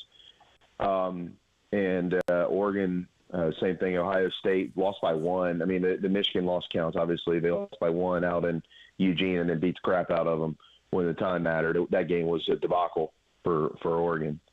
So I like where we are, and I also think for the overall sport of college football, like 99% of the country can't stand Ohio State, right? Outside of the state of Ohio and the transplants down here along the beaches of South Carolina. And 99% of the country really doesn't care much for Notre Dame either, but they are two of the legends of college football, and you recognize those helmets when you see them. And I don't think that that's a bad thing overall for the sport in its inaugural season at 12 teams. So before we let you out, how did you feel last Thursday night? Out trots former Gamecock, Mitch Jeter, who was vital to a big win over Clemson 2 years ago, who maybe, if he was not hurt, maybe kicks that field goal against LSU to tie it and send it to overtime. Maybe if he's not hurt, makes a field goal against Alabama that pushes that lead up, and maybe South Carolina is participating in the college football playoff. How did Jamie Bradford consume the Mitch Jeter kick? Well, I mean, that's this is a safe space, Jamie. It's just us. It's just us talking. It's not personal at all. I mean, you see that and you're like, with him, Carolina's probably in the playoffs this year. That son of a, but then the flip side of it, he is such a good kid, and he came to South Carolina and got his degree and did so many things to help him while he was here. I mean, I was happy for him, man. He's a kid. Dude, he's a college kid. He's out there living his dream. He's going to play for a national championship. It's not like he juiced Wells, the University of South Carolina, on his way out the door. He just decided that he wanted to leave and go do something different. That's the world we live in now. So I'm not upset for him. I hope they win it. I hope he gets a ring, and congratulations to him. But it certainly made your gut spin a little bit, knowing that he was your kicker just one season ago, and he was a really good one. But you should take comfort in knowing that Alex Herrera was 10 percentage points more accurate than Mitch Jeter this year. Take comfort in that. Justice for Alex Herrera. Hey, good timing on the music, Jim. Alex is a good kid too, and we want Alex justice. had a nice year. I thought JB was going to filibuster his way where he didn't have to answer the Mitch Jeter question. 10 seconds, Ohio State or Notre Dame next week? I'm going to go with the upset. I'm going to take Notre Dame. Wow, good way to leave us. That's good. Buddy, we appreciate it. I'll be in touch with you, but we are off next Monday. Have a great week. Appreciate you. Have a great week. See you guys.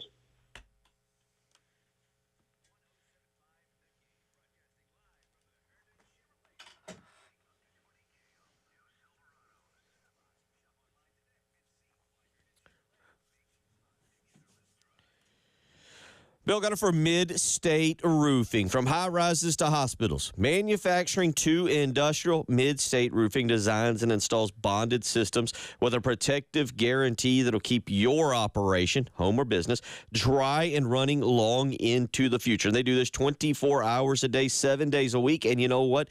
They maintain and roof the entire state. You heard that right. Whether you're here in Columbia, you're in Florence, or in Myrtle Beach, Charleston, maybe Augusta, or Aiken, wherever you're listening this morning, if you have a leak, let Mid-State Roofing take a peek. Give them a phone call, 803-356-1919. You can visit them on the web, midstateroofing.com. You'll speak with an on-call technician after hours or a Mid-State Roofing member during hours. So, again, make that phone call, 803-356-1919. You can, again, visit them on the web, midstateroofing.com. If you've got a leak, let Mid-State Roofing take a peek. Do that by calling them, 803-356-1919.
It's been a pretty strong morning as far as traffic is concerned. We do have just a couple accidents to remind you of. Bush River Road near I-20 Also, I-20 westbound at I-77, kind of on the ramp there to 77 southbound. And as far as your forecast goes, I'm doing the best I can with my throat here. 49 for the high, 52 tomorrow, 49 on Wednesday. Those overnight lows all going to be in the mid to upper 20s through Wednesday. By the time we get to Thursday, we at least maybe we'll get into the 30s in the overnights, like it's 45 now.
.801 on your Monday morning. Preston Thorne, Bill Gunner, Jen Jensen getting you up, getting you going here as we get into the middle of January. Preston, January the 13th today. You mentioned it, maybe the most anticipated payday of the year. January the 15th. This is Preston's hot take.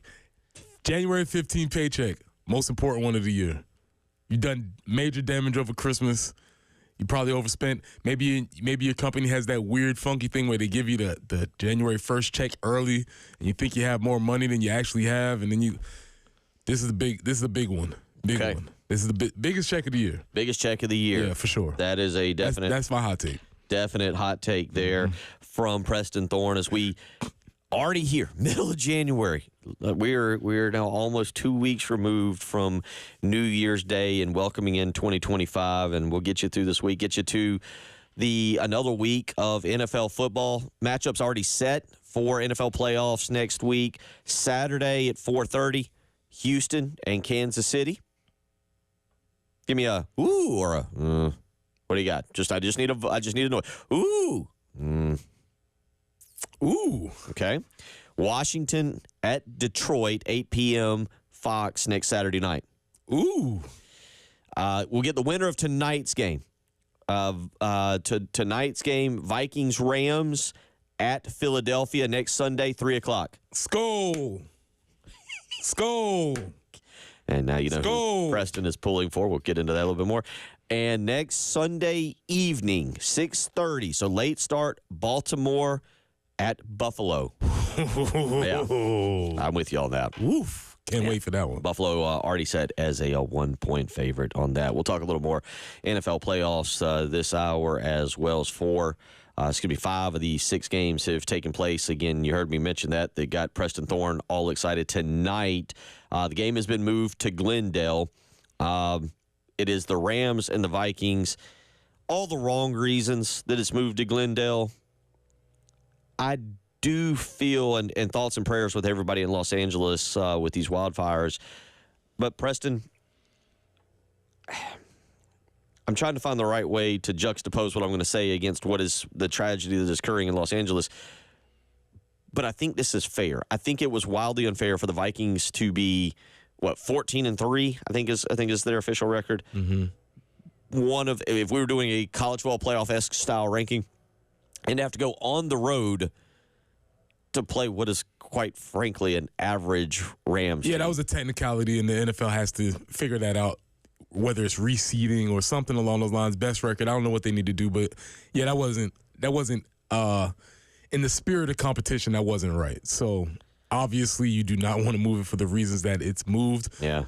but this feels a little bit more like football justice. Just playing it in a neutral site feels, again, the Rams won the NFC West, therefore they got the home field advantage, whereas the Vikings go 14-3, lose on the final weekend of the season to lose the NFC North, and then have to go on the road. I mean, that division, I'm pretty sure you would say was the most difficult in all of the NFL. The only other one, maybe the Chiefs, Chargers, and Broncos, all with double-digit victories. The Packers had 11. I know they got eliminated yesterday. The Vikings, 14 wins, and the Lions, 15 wins. So just cumulative wins, not counting Jen's Bears, which brings everybody down. But that was probably the most difficult division, and they still went 14-3 in that division. Yeah. With 2 losses, by the way, to the Lions. Right. So you look at who they lost to. The smart people at the NFL can figure that out, but that doesn't seem to work well.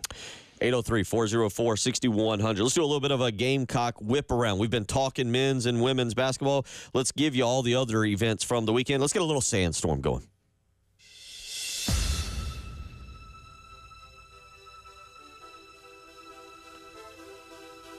All right, little Gamecock weekend in review, little whip around. Preston Thorne, we've talked basketball. We'll talk a little more about it, both men's and women's. Men's team 66-63 on Saturday, 2 free throws, a chance to go up on Auburn and really be in control of that game, maybe pull off a massive upset, probably maybe the biggest victory of Lamont Paris's career. Had he won that game, they don't. They lose 66-63. We don't do moral victories, but it is encouraging moving forward. Women's team yesterday, they just dragged down number 5 Texas, hold them to 28% shooting, 67-50. Maybe most importantly, they come out, they get off of the bus ready to play. They arrive at the gym 18-9 in the first quarter, dominant performance, and now we wonder, does it take a number being beside the opponent for them to get fired up? Specifically a single-digit number. That's a good point. Specifically a single-digit number. Great performance. Sanaya Fagan and Joyce Edwards come in and fill the void left by Ashlyn Watkins' injury. They're looking doing well moving forward. Yeah, very balanced scoring that ball game, 67-50. The final there. They'll be back in action at Alabama on Thursday night. Tuscaloosa will have that for you right here on 98.5 WOMG. We'll give you more details throughout the week as we get you ready for that. But again, Thursday night, we will have that game, 6:30 pregame, 7 o'clock tip-off at Alabama. How about a little men's tennis for the weekend? We're getting into 2025. The men's tennis spring portion of the schedule got underway with a pair of shutout victories on Sunday. Men's tennis, Connor Thompson and Casey Holt claiming the first doubles win of the day yesterday in dominant fashion over Furman.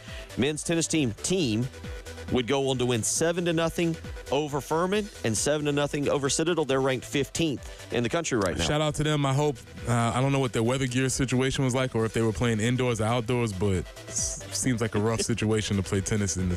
Was not spring-like conditions. How about track and field 2025? Spring is here, track and field. There's a reason to bring this up a little bit. Is the indoor, a particular wide receiver did not run this weekend. Okay.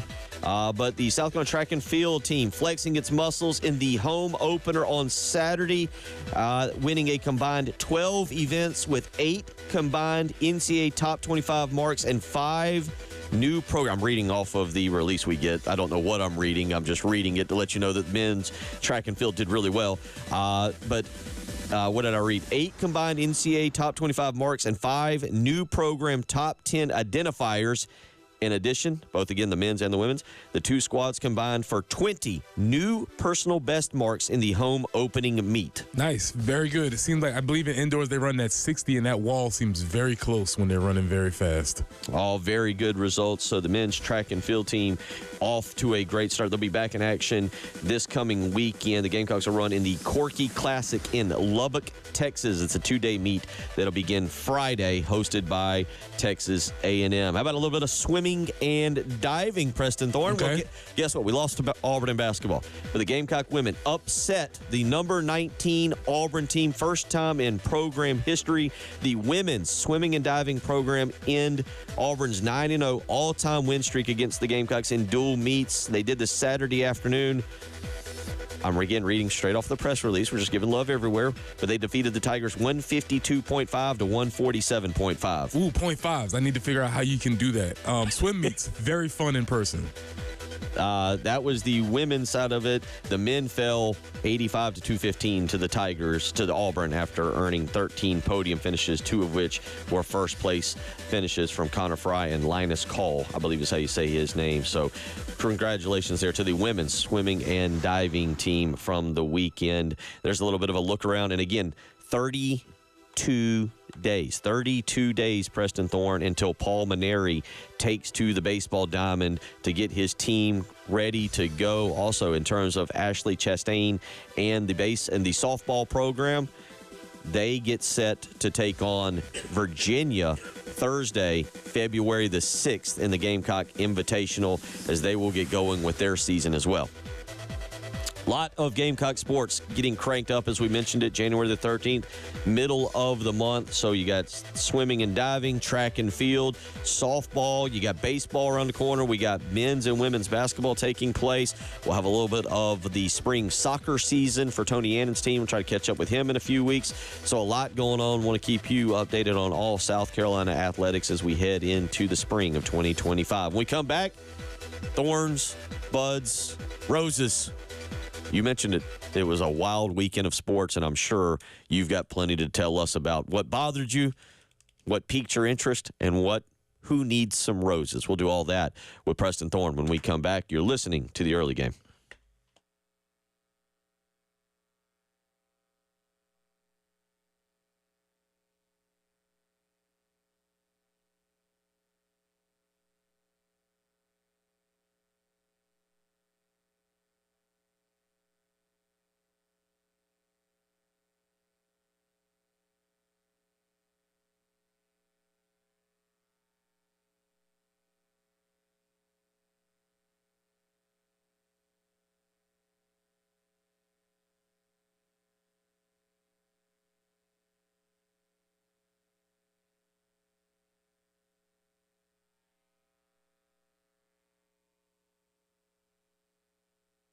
Preston here for Cato's Power Equipment. Do you need zero-turn lawnmowers, power equipment, and you need to rent, sell, buy? Call Cato's Power Equipment, and they can help you. They've been family-owned since 1983, and Cato's Power Equipment is proud to serve the Columbia community. Third-generation owner Ben Cato is raising the standard while keeping the mom-and-pop values that have defined Cato's Power Equipment for over 40 years. Again, I hear that over 40 years, and I think, wow, it's as long as you've been alive, Preston. So that's a long time. So if you need to buy, rent, or repair power equipment, Cato's Power Equipment is the place for you. Call Cato's Power Equipment at 803-254-3711. That's 803-254-3711. Get pre-approved for purchases in seconds and have an instant decision if you are approved. Let Ben's Cato Power Equipment be your source for all things lawn related.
Highway 321 at I-26, an accident there.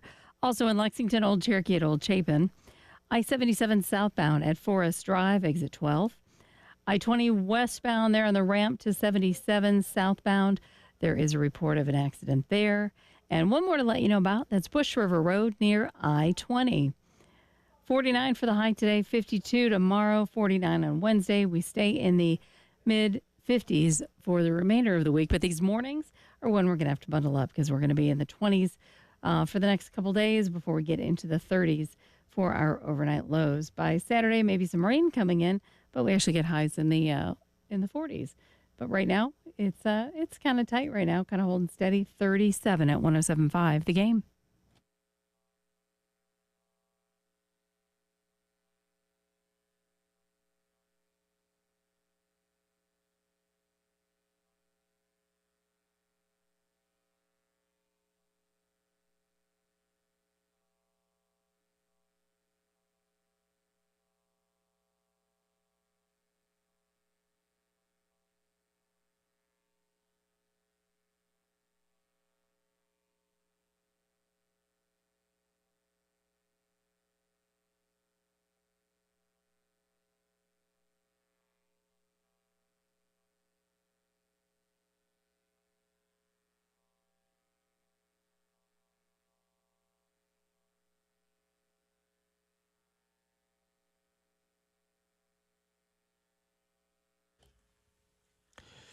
$8:17 as we roll along, January the 13th here. And as we just mentioned, spring sports are getting going. Preston Thorne.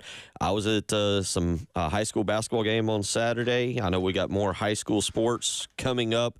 The spring track and field sessions. I believe wrestling takes place about this time of year. I know soccer, high school soccer is getting underway. So I know we caught up with Chris Deering briefly last week, and we'll get more with him this coming Friday to wrap up the week. But it's that we're getting there. We're getting there. Thoughts and prayers to every athletic director around the state.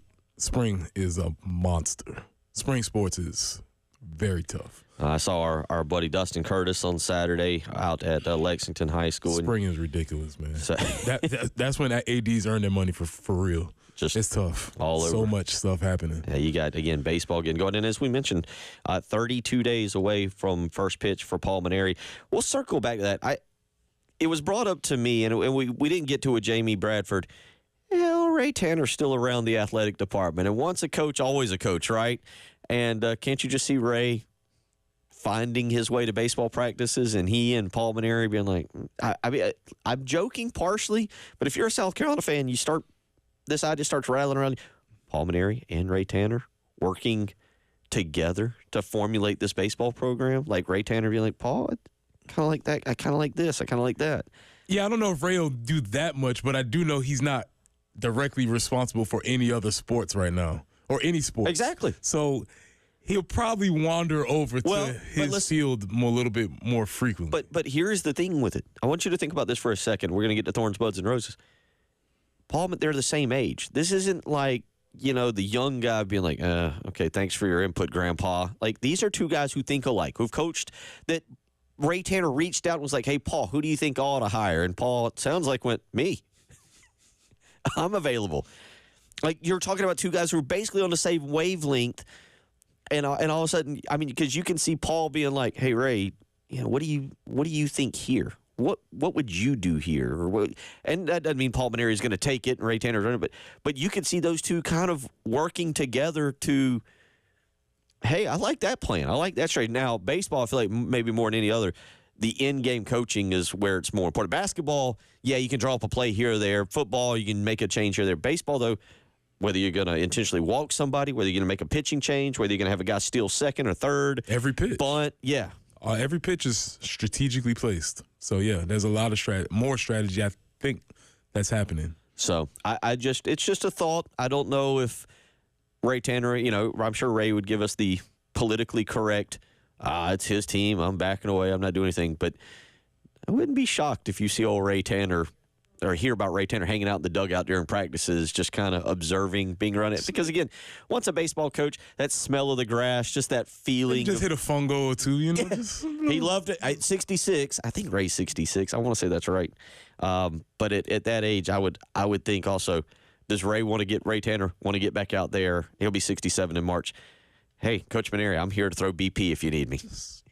I'm always here. You need a fungo, BP, what you need. Loosen it up. Let's get out to the phone lines real quick before Thorns, Buds, and Roses. Ray, how you doing this morning? What's on your mind? Yeah, doing good for Monday morning. Yeah, I just want to touch on the basketball programs on the men's program. I tell you, and Preston, you know this, and Bill, you do as well, you know, playing team sports. It's all about chemistry sometimes. I mean, sometimes you might have the chemistry that works for you. You might not have the best players on the field or on the court at the same time, but there's a certain chemistry within players. I thought the men's basketball team, that lineup, I thought the chemistry was just great, and they seemed to run the offense through CMB down low, which they should, and with Nick Pringle. And I thought that just created better opportunity for better looks and better shots. You know, it's like we're chunking 33s. So I really like that chemistry. You know, tough loss, but if they bring it like that every game, I mean, they're going to win some games. That's what I'll say. This is probably not a tournament team, but it is a team that can improve and get some wins. So that gives us a little bit of hope there. I thought that was some good stuff. And for as the women's team, I mean, guys, we got as close to a dynasty you can have here. I mean, when we're 16-1, and some of our fans just feel like it's just an average year so far. I'm like, are you kidding me? I mean, we just beat a team that a lot of people thought, you know, had a good shot at winning, and they probably still do the tournament. Talking about the Texas women's team, and we beat them by 20 points.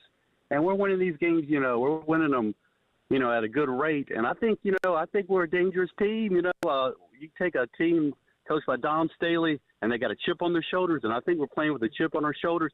And who knows, maybe that loss to UCLA may turn out to be the motivation that we needed going forward. But anyway, I see good things with the men's team.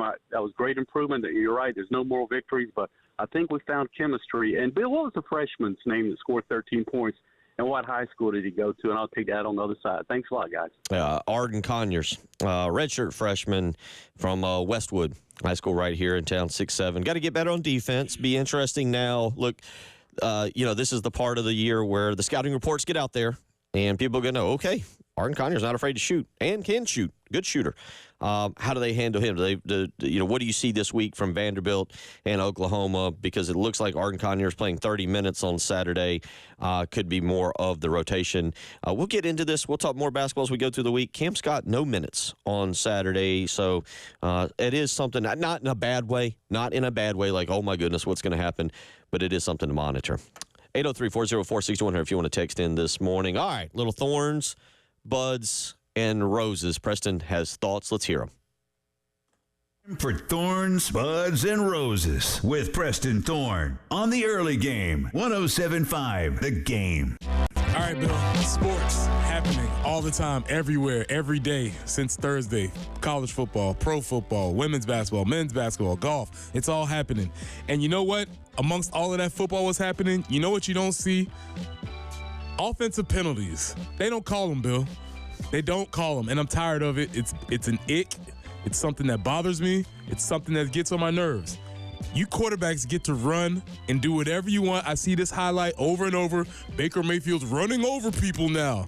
But you know what Baker Mayfield does also during that game? He slides when he gets scared, when he gets a little nervous. Josh Allen is 7 feet tall, 300 pounds, runs a 4.3, but he has to be protected on the football field. He throws a 70-yard bomb running out of bounds because guess what? Everybody was scared to hit him because it was going to be a penalty. And if you did hit him, you'd probably bounce off the dude anyway. He deserves no protection on that football field, man. He is bigger, faster, and stronger than every single person up there. Why does he get protected? Derrick Henry. Ooh, look at that stiff arm. You mean hands to the face? He punched the dude in the face. And they don't call a penalty on it, and then they celebrate it. It's clear that this game is biased towards the offense, and I'm tired of it. Thorns. Buds. I have a favorite player. Budding. Good teams have a lot of players that you like. But my favorite player budding on the women's basketball team is Sanaya Fagan. Okay. This has been growing for a while. Since maybe last year, I really like her game. She's really stepping up. I didn't say best player. I said favorite player. There's a big difference. You can have teams have best players, but I think the teams that you really enjoy watching, you have a favorite player, and they do something in their game that you really enjoy. So for her game yesterday on Saturday, 8 points, 8 points, 9 rebounds, 3 assists, 1 steal, 6 blocks, stepping up to fill that void that is left on by Ashlyn Watkins' unfortunate injury. And we need 68 roses, Bill. I would say for all the 68 teams that are going to make the NCAA tournament, but no, we need 68 roses for the win streak with Dawn Staley and crew. Their home game win streak, 68 in a row at this point. We keep telling y'all, Ray just told you, everybody tells you, hey man, this is a dynasty, 16-1. Enjoy it. They're playing really well. It looks different than it has in the past. There's a new cast of characters, but the standard is still the same. So shout out to the women's basketball program, Coach Staley, all of those young ladies who are doing really well. Looking forward to see how the team continues to develop. Bill, those are our thorns, buds, and roses for the weekend. You know, a couple more things on this women's team. Number one, you mentioned Sanaya Fagan, and this is a credit to Dawn Staley. All right, this is a credit to Dawn Staley. Do you know? Because we weren't all that familiar with Sanaya Fagan until, I mean, she's played. Don't get me wrong, she's played, but she hasn't been the star of the team. Do you know where Sanaya Fagan was ranked overall in the class of 2021? No, this is good. This is it. I don't. She was the number 4 overall player in the class. I would imagine, yeah. The number 4 overall player. She was a McDonald's All-American as a senior in high school. She was a 4-time All-State selection by the AJC, the Atlanta Journal-Constitution, out of Atlanta. And I say this because think about that. The number 4 player, and I could have gone anywhere, and then gets here, and you're backing up Aaliyah Boston. You're backing up Camila Cardoso. I mean, again, Fagan has played. She's been a sixth-ish man off the bench. She's played. She's always in the rotation, but she hasn't had a starting role. Right. Has had some injuries, had a little bit of an injury, but the bottom line is you're talking about someone who Dawn said she's stuck with the program, and now she's starting to come around here in her senior year. And obviously is a very, very pivotal piece of what they're trying to do, especially without Ashlyn Watkins. But we're watching this. If you didn't see this over the weekend, and South Carolina did get another transfer portal commitment during the break. I'm going to go back and try and figure out how to pronounce his name again. Good luck, Todd Ellis, coming up this year. But tough one. But you're seeing players now look around at Alabama and be like, I'm out. I'm transferring out. Clemson just got a guy. South Carolina's picked up a guy. These guys are transferring out. And yet you have someone like Sanaya Fagan, who's the number 4 player in the country, in her recruiting class is like, I'm sticking around, even though maybe my role has not been what I thought given my rankings coming out of high school. Also to that recruiting palace, I just saw Talasia Cooper's over at Tennessee. Those who do decide to leave, they end up playing really well in other places. So Dawn's not missing on the recruits that she's getting. One other thing on that home win streak, we've gone back. I'm still trying to effort a little bit of research on this. And we brought this up earlier because in one of Dawn's clips, she mentioned that her team maybe focuses in on opponents when there's a number next to their name. Preston's taking it further and said when it's a single-digit number. From what I have read, and the wording is a little funny on this, South Carolina has not lost to an unranked team since December 30th of 2021. December 30th, an unranked team. That was Missouri in overtime. And if I'm reading this correctly, they had not lost to an unranked team prior to that since 2018. And it might be 2017, somewhere in there. The wording is odd. They had won 43 games in a row against unranked opponents before losing to Missouri December 30th of 2021. They haven't lost, if I'm reading this correctly, they have lost one game to unranked teams in the last 9 years. I'm efforting to make sure that is correct. We'll be back. You're listening to Preston Thorne, Bill Gunner, Jen Jensen. It's the early game.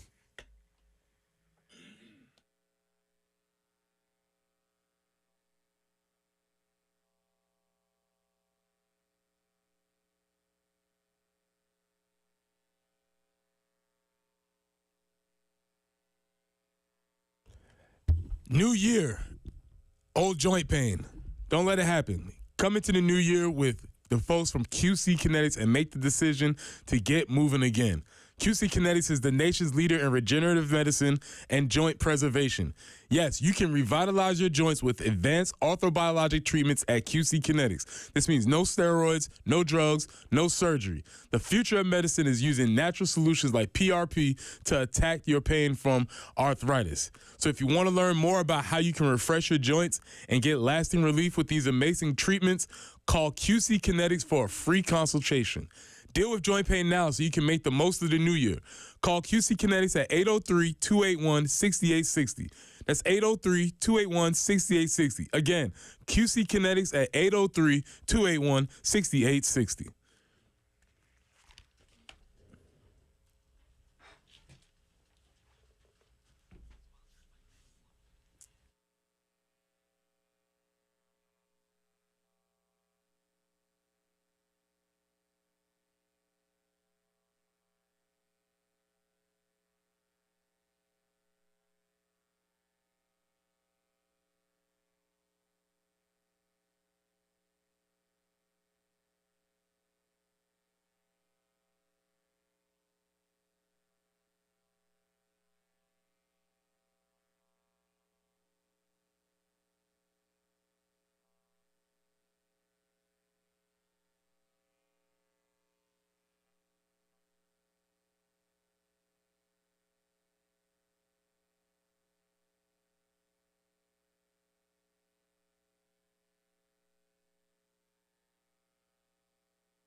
And still things a little bit busy out there on the highways this morning. Beechwoods Drive near 378, a report of an accident. And I-77 southbound at Forest Drive.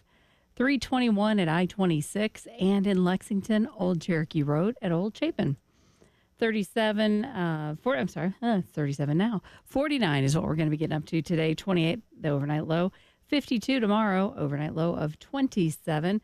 So a little warmer this morning than it will be the next few days when you're heading out to work and or school. It's 37 currently on the early game.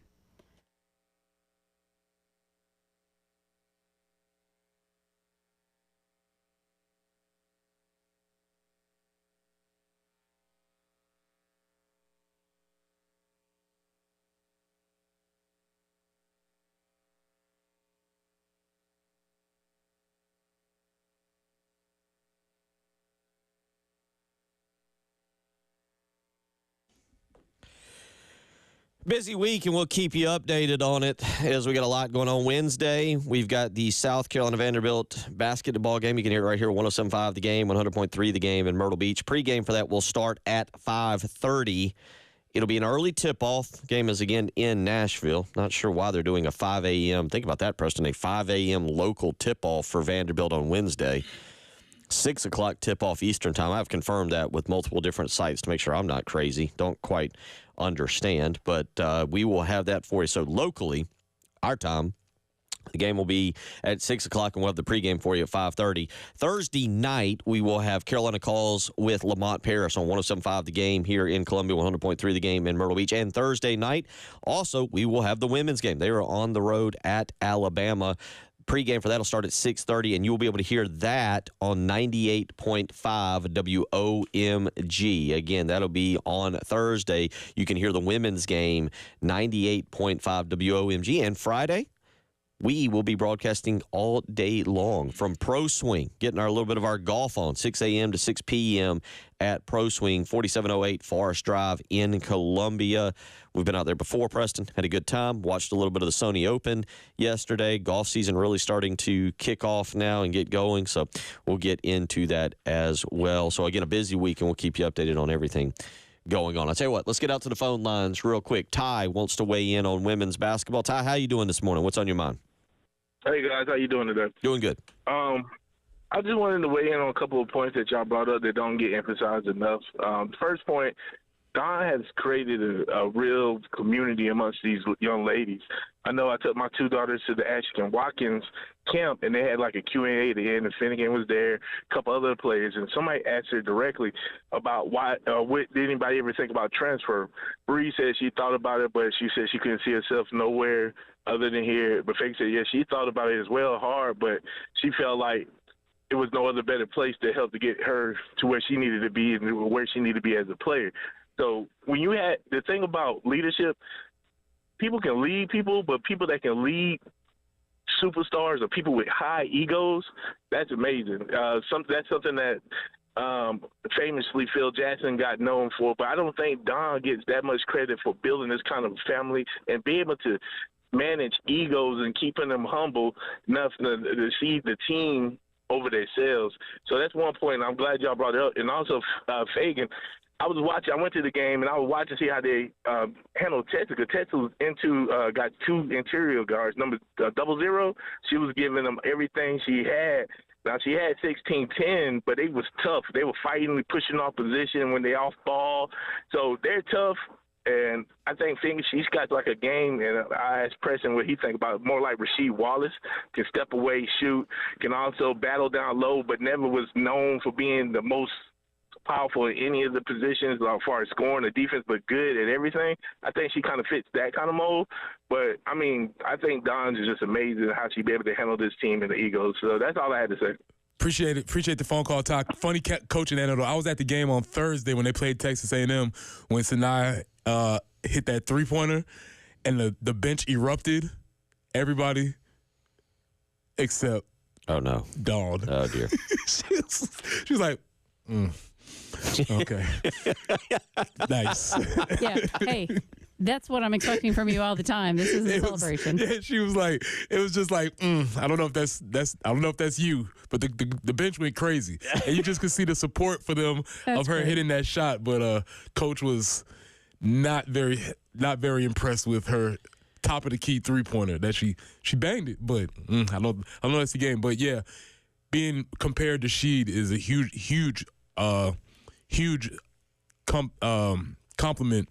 And I think with her stepping the game up and along with the freshman, with Joyce coming along, you don't want to have to fill that void, obviously, but they seem like they're in good position. Appreciate the call, Ty. I appreciate the phone call. I have gotten, by the way, confirmation. This is incredible. We need to go back and reevaluate this later on this week and just discuss what this is. Dawn Staley, since 2016-2017 season, since 2017, Dawn Staley's teams have lost 2 games to unranked opponents. Think about that. 2 games to unranked. I don't know where that fits when you talk about what Connecticut did with their long win streak and what Tennessee has done in their history, but just 2 games. Both to Missouri, by the way. Both to Missouri, 2017 and 2021. But you think about that, 9 years, basically, 9 years, coming up on 9 years. Absolutely incredible. Let's get a little NFL playoff highlights. Preston, what you got for us? Yeah, so if you're looking at this, we had a lot of games that were happening. We're just going to run through the highlights real quick and go through them. So let's go with our guy. Well, the run was fun, but the Chargers unfortunately didn't make it. 16, Jen. Herbert, pump, throw, intercepted. Eric Murray, pick 6, touchdown, Texans. Yeah, at that point it was over, and then I believe they threw another interception after that, where it was officially over. So good season for the Chargers. I think obviously we know Jim Harbaugh is legit. Got them back to the playoffs. Looking forward to seeing what they're doing with that. Okay. I mentioned. By the way, real quick, Justin Herbert, we just played 1. We could have played 3 more of those. He threw 4 picks. Yeah. He was ridiculously bad on Saturday. 1 touchdown, 4 interceptions, 14 of 32. Yeah, that's the way it goes. Unfortunately, if you look around at other quarterbacks, you're like, oh no, this is our guy. So they're gonna have to stick with him. All right, Baltimore. Baltimore advances with the help of Mr. Henry's stiff arm, which I will argue punch to the face, as you said. It is a violent punch to the face. Get him out of the game, Jen. He obviously cleared the protocol. They get their 2 big stars back. Meanwhile, there goes Henry. There goes Henry all the way for the touchdown. 26 carries, 186 yards, 7.2 average, 2 touchdowns. I remember meeting Derrick Henry as a freshman. He nearly broke my hand, shaking my hand. He was towering over me. He was threatening to take my lunch money when I was down in Yulee, Florida, at Yulee High School. He's still a monster. That leads us to the big game. I think probably the most anticipated game that will be happening this weekend coming up. This is the Bills. This is Josh Allen throwing touchdowns like he always does, running out of bounds, scaring people because he's ginormous. Big play here, trying to go up top for it. He wants to run for it, Jim. He wants to just go get it with his legs. He's trying to find the opening. It wasn't there, so now he's got to throw it deep to the end zone. And was that caught? Yes! Ty Johnson scrapes it off the ground, above the ground for the touchdown. I think I like the Bills, man. I think I like the Bills. Bills-Lions. Give me that for the Super Bowl. Broncos scored first in this game. Got the ball, went down. Bo Nix threw a touchdown. You know how many points they scored after that? I don't. 0. Yeah, but listen, Sean Payton, you earn your money, because if you would have told me that Bo Nix was going to be the guy that led y'all to the playoffs, no possible way. All right. Hold on. I got to pull this stat. Before we go to one more, I got to pull this stat real quick because this was a wild stat from yesterday for you bettors. According to the statistics, Sean Payton, 32-12 all time against bald head coaches. So he definitely would beat James Franklin. He 32-12, didn't win yesterday. That's a good one. Jim, we're going to skip 20. We're going to 21 in the Commanders win in extreme fashion. 21. From 37 to send Washington to the Final 8. The Washington Commanders off the upright, and it is in! They doink their way to the divisional round! Unbelievable! Walt weighed in earlier. Have you seen a rookie turn around an NFL franchise in his first year as much as Jaden Daniels has in Washington? Yeah, there's a lot to be said for them. They've done a great job. New head coach, new ownership, new quarterback. They've swept the scourge that was the previous regime out of there. And that's why you see these coaches, why these owners are making changes, because you can get things right. If you get the right quarterback, you get the right coach, things can change quickly. I think the Commanders were 4-13 last year. And now they're going into the second round of playoffs. Things can change very quickly. We'll wrap it up when we come back.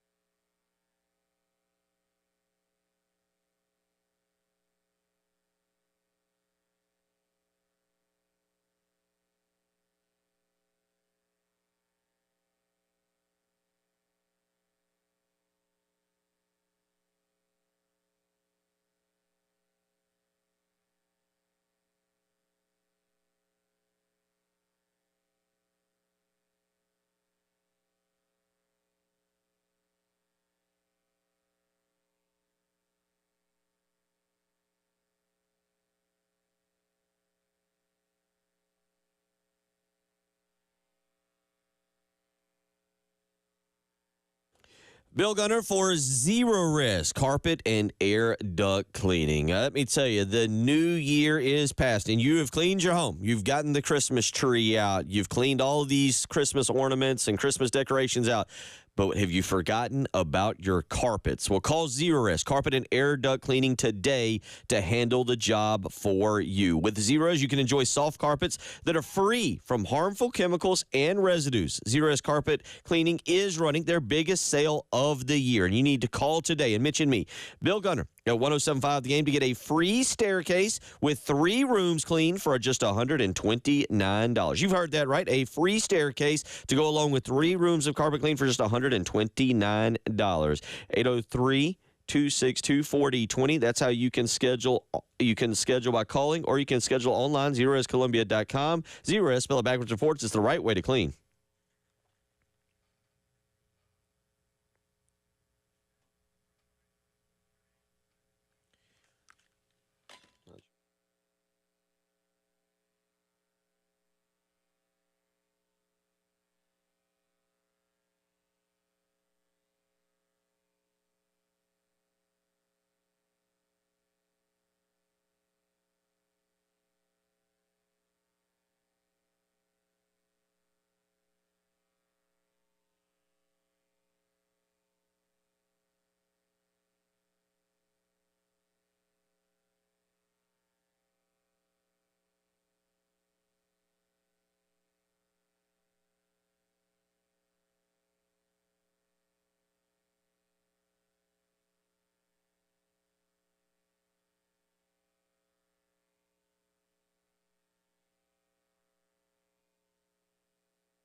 it looked like a movie clip. Like, you know, when, like, I'm going to give Cars. You watch the movie Cars? You're a little bit too old to watch Cars, but anyway, for kids, I was a kid when I watched Kids. I was a kid when I watched Cars, that's all I'm saying. But you know when Lightning McQueen just flashing past, and then it's like, that's how Derek looked when he was running past, and all those guys just, it looked like a movie, bro. I'm not gonna lie to you, but I'd rather be watching it than being on the opposite side of the ball. I know that. Okay. You want to feel old real quick? Go ahead, lay it on me. You know how old Lamar Jackson was when Cars was released? Because I'm trying to You trying to catch him in a story? Well, I'm trying to figure out where that, like, obviously that stuck with him. Obviously something about the movie Cars stuck with him. So my initial thought is that Lamar Jackson has little kids. You said, oh yeah, he probably has kids that he watched that has caused him recently, you know, somewhere along the line to watch that. Now, he does have a daughter, but if I've read this correctly, it is a very, very, very young daughter. Okay. Like it appears to not be older than 3. So maybe he's watched with her. But do you know how old Lamar Jackson was when Cars was released? I'm guessing maybe 4. A little bit older. Not much older, but a little bit older. Cars was released in 2006. Lamar Jackson was born in 1997. Okay. Oh, wow. Lamar Jackson was 9 years old when peak time. Like, that's an impressionable time. He's like Lightning McQueen's my guy. I now see, I think, where this came from. He probably was running around like I'm Lightning McQueen. Yeah. He probably that clearly something there stuck with him, and I get it.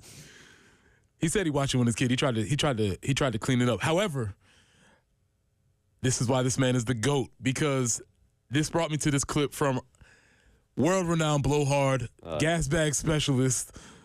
Stephen A. Smith had a rebuttal for this in a previous quote, and here's what he had to say about Lightning McQueen. Where do you rank a guy like Lightning McQueen with 7 Piston Cups?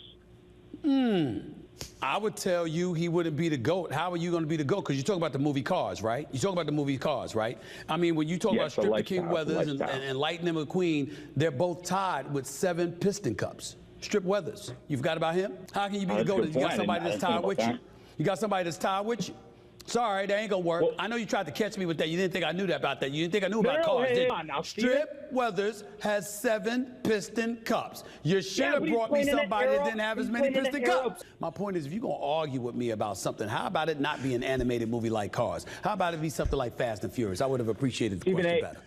Cars is as real to little kids as much as You're not a little kid! You're 21! You would have a point if you... Strip Weathers, Bill. Strip Weathers versus Lightning McQueen. Big debate. First take. Let's go. I clearly have got to watch more of Cars. Richard Petty is Strip the King Weathers. A blue 1970 Plymouth Superbird stock car. Wikipedia tells me Strip Weathers is a veteran car racer and racing legend.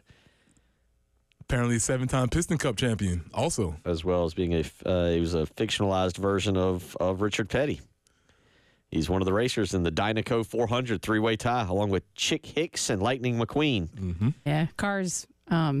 Weathers is hoping for his 8th win in the tiebreaker race before entering retirement so he can spend more time with his wife. He returns in Cars 3 as the crew chief of his nephew, Cal Weathers. Oh, it's awesome. Cars 3 all these interweavings. It's awesome. Cars 3 is tremendous. A triumph in film history. Seriously, I know everybody talks about Toy Story 3. That's great. I'm just telling you, Cars 3, phenomenal. NFL football tonight or Cars 3? Your option. We'll discuss tomorrow. See y'all.